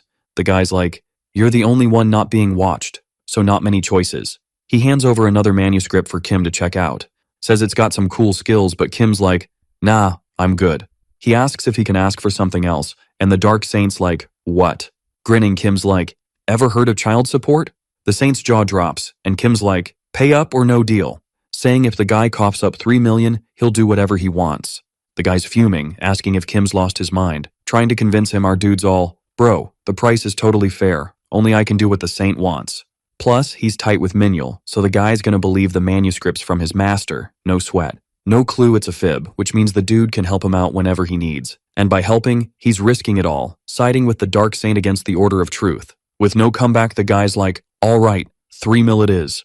He promises to send the cash soon, as long as the kid doesn't hit him up for that much every month. Kim's all, yo, is that 3 mil tax-free? And the guy's like, your shame level's off the charts, dude. And with a wave, he says the money's coming through the association's name. Before vanishing, he tells the kid to chat with Minyul, but keep their secret on the down low. Out of nowhere, the convo's star shows up, announcing his grand entrance. Our hero spills the beans, leaving him totally shook. Kim's like, the Dark Saint bounced for urgent stuff but wanted me to give you this. After handing over the manuscript, our dude's off, humming about the cash that's about to hit his account. But Lee's all, why'd you give me that? He could have snagged the arts for himself. Thinking hard, the hero's trying to come up with a slick answer without downplaying the book's importance. He's about to speak when the kid in the blue jacket jumps in, saying he's made a choice. Confused, the spear dude's like, what's the decision? And he says he's joining the Academy of Dreams. Starting today, no less. Full of swagger, Lee's like, will Kim give the thumbs up? While Kim's wondering what's cooking in his head. They spill the tea to Park Seo-yoon, who grins and says Lee Min-yul joining the Academy is epic news for her. Hearing this, the kid's stoked, but our hero's still kinda puzzled. Thinking it over, he figures it's not too shabby, cause now he'll train with the Dark Saint's secret book. And whenever he needs to drop something off, he won't have to hunt him down, which means he can keep hitting the guy up for cash. So, Dear Lee's his golden goose. Snapping him out of his thoughts, the hunter's like, we can start team comps now. Hearing this, our dude's curious, but when he hears the prizes are lit, a light bulb goes off. Now he's all in for the comps, and this just proves his new buddy's a total golden goose. 3 days fly by and Kim's at a lecture. The instructor's like, hang tight, kid, let me finish this set. Our dude's chillin', thinking about the dough he scored and watching the guy grind. He recalls how 4 mil vanished in a flash with just a tap. All cause he signed up for the Hercules lecture, who stops and intros himself. The guy's like, if you haven't finished the Chiron lectures, do that first, then come back. To him, a combat warrior's body is key, with strength, reflex, and speed. And in this class, he's all about strength. Hercules says the idea that big bods are slow is bogus, cause strength, speed, and reflex come from muscle power. Kim Seo-jun's jaw drops watching the guy's muscles grow with barely any effort. The instructor zooms off like magic, reappearing and saying his speed's all leg muscle. After cracking the ground, he says the sky's strength comes from arm muscles, and reflexes that beat instincts and thoughts, plus endless endurance, come from muscles all over. So if his student wants faster reflexes and speed, he needs to beef up. Kim gets his daily tasks and is shook to find out he has to do them while lugging over a ton. Frustrated, he's like, "Are these people nuts?" And figures the claim that anyone can lift 500 tons wasn't just a gag. Deciding to hit up the footwork lecture by Zhang Sambong, elder of the Weidang sect, creator of the Great Sword. Watching, our dude remembers the legend that says the guy ascended and became immortal. The elder kicks off the class, saying he's going to show how to walk on air. No cap. He says all you need is some inner strength, and he'll spill the tea on the technique later. Today's wild task? Kim's got to drop from 30 meters high like 20 times. Yikes. Scrolling through his phone, Kim's like, "Can I even pull this off?" Boom. Someone bursts in calling his name. It's Suyeon, and Kim's totally shook and curious. Hitting pause on the lecture, he offers her a drink and asks what's up. Suyeon, Manchul's daughter, says her dad, Kim's old boss, mentioned him. Kim's like, "Last time I saw him was when I signed up for the hunter exam." He asks why she's asking, and she looks all sad. She explains she lost contact with her dad and wonders if Kim knows anything. Kim, all nervous, asks when this went down. Suyeon says it was just yesterday. Her dad went to work and poof, vanished. Trying to chill things out, Kim jokes maybe he just got wasted and crashed somewhere. But seeing her stress, he asks if there's more to it. Holding her coffee, Suyeon admits she argued with her dad about becoming a pro hunter. Kim's like, "How? You don't have powers." Surprise! She says she's had powers for a month now. She told her dad she wanted to hit up an academy, not college, and he wasn't thrilled. Wrapping it up, Suyeon agrees her dad's probably just drunk somewhere. Seojun gets it, walks her out, and tells her to hit him up if anything happens. They say bye, and Kim's feeling bummed about it all. He heads to the gym and tries calling Manchul, but no answer. Now he's worried, but decides to try again tomorrow. Elsewhere, an Order of Truth dude tells Kalia the Star of Evil's onto them. She asks about our boy, and the dude says they can't find him yet. Kalia orders the 10-star dungeon break secret stays locked down. The dude's like, "Got it," and she tells him to keep rolling with the plan. At the Academy of Dreams, Kim's trying to nail the Hercules task with the perfect weight. Lucky he snagged the Cabesus, even if he's never used it like this. He stuffs a ton of weight plates in the bag and starts working out, struggling hard. Sweating buckets, he hopes he's lifting over a ton. After the first try, he drops everything, thinking he never thought he'd go this hard. Determined, he gets up and vows to go all out. Park Seo-yoon shows up, finds him face down, and he's begging for help. The weight's crushing him, and she crouches to help, asking what's in the bag. She struggles, but finally uses her energy to toss it away, falling back. Kim gets up, saying he thought his hand would break, thanking her. Recovered, Kim asks how tall the building is. She says about 15 meters. Without explaining, he says it's not enough, leaving her puzzled. He explains he needs to jump off the roof. He tells her to wait, and she hears a scream and a thud. Outside, Kim's hyped, saying he can do it. He decides to jump again, while Seo-yoon thinks he's nuts. She's worried about what the new cadets would think if they saw this madness. Lee Myul rolls back and asks the hunter what went down with Kim while he was out hunting for a crash pad. Whispering, the girl says she's clueless, but the first time she met the dude, he was acting the same way. Our guy's just chilling, staring at his phone, stressing because he still can't get through to Manchul. Thinking something major must have gone down, and that he's got to check it out in person, he jumps up and announces he's heading out for a bit. His crew's all shocked, thinking he's about to do something wild, but he's just off to find Manchul. The hunter's all jittery, asking what's up with the dude. Throwing on his coat, Kim says he's not sure yet, but he'll spill the tea once he knows. The guy heads to his old job, leaving everyone shook. As he rolls up, the workers hype him up for his epic performance in the mock hunter exam. Out of nowhere, a debate kicks off, leaving our guy feeling awkward. When they ask why he's there, he says he's just dropping by to see his old crew. One dude then says they're doing great, especially after Kim Tae-soo got the boot. Cutting to the chase, the guy asks if they've seen Manchul, and everyone's like, nope, not in ages, which makes our guy even more stressed. Then one worker says the dude vanished after tailing some sketchy person. That person, who was super sus, hit up the company like 3 or 4 days ago, and Manchul was the one dealing with him. Another dude says he heard this mystery person was offering a fat commission, but no one tagged along, just Kim's buddy. A worker also mentions the person made a personal request instead of using the company's official way, which is hella shady. Our guy then figures the dude must have gotten tangled in something illegal to score cash for his kids' school fees. Wrapping up the convo, Kim asks if they know where his buddy went, but they're all clueless. One of them suggests he hit up the association that logs all transport missions. He thanks them for the tip and bolts while waving bye to everyone. At the association, a suit-wearing dude says he can't spill someone's location to randoms. Desperate, The guy says this person's MIA, but it's no use. All the dude says is sorry. Outside, Seo-jun plops on a bench, wondering what's next to track down his buddy. Even though he's got a gut feeling something's up, the association says there's no proof of the dude's vanishing act. He starts sweating bullets as a creepy feeling washes over him, remembering all the times with Manchul, especially when he was in the hospital, and the dude helped him with 3 million won. Even though he didn't want to take it, the dude insisted, saying if an adult offers something, take it and say thanks. In a loop of worry and gratitude, our guy says it's thanks to the dude he's who he is today, so he can't just sit around doing nada. Grabbing his phone, Kim calls Seo-yoon and asks for backup, asking if he can meet the Sword Saint right now. The plan works, and he's face to face with the guy who says he's heard about his sitch, then asking if the guy wants his help, but shocker, he says nah. And that, actually, he wants the dude to accept a duel with him. Park Seo-yoon and the Sword Saint's security are shook by what Kim just threw down. The challenge dude then asks what the guy's on about. Confident, our guy says if he wins, the dude's gotta step in to find Manchul, but if he loses, he's out of the Academy of Dreams. His only rule is he wins if he lands a hit on the dude, even just once. Even sweating bullets, the guy thinks he's gotta know what went down, no matter what. And for sure, the Sword Saint could get the scoop from the association cause of who he is. Looking serious, the hunter's grandpa gives him props for his guts. Telling his bodyguard to follow along, his granddaughter freaks out, feeling the duel's really gonna go down. Entering a room, the old dude grabs a sword. But not just any sword, the Blue Dragon Sword. Won by Kim Yushin, the Silla Kingdom's general, when he was training in Waryeong. Behind the Sword Saint, the bodyguard's worried, cause the dude only grabs that sword for one reason. Alright, buckle up for this epic showdown. So, our dude's all fired up, thinking he's gotta totally crush his opponent, something he hasn't done since the big disaster wrapped up. Curiosity's eating away at the guy in the black suit, so he asks his boss what's the plan with the kid. He's worried that if things go sideways, Park Seo-yoon's gonna be super bummed. The Sword Saint's like, zip it! He's convinced the kid didn't just challenge him for kicks, so he's gonna give him the full show. Outside, the hunter tells Kim he doesn't have to go through with it.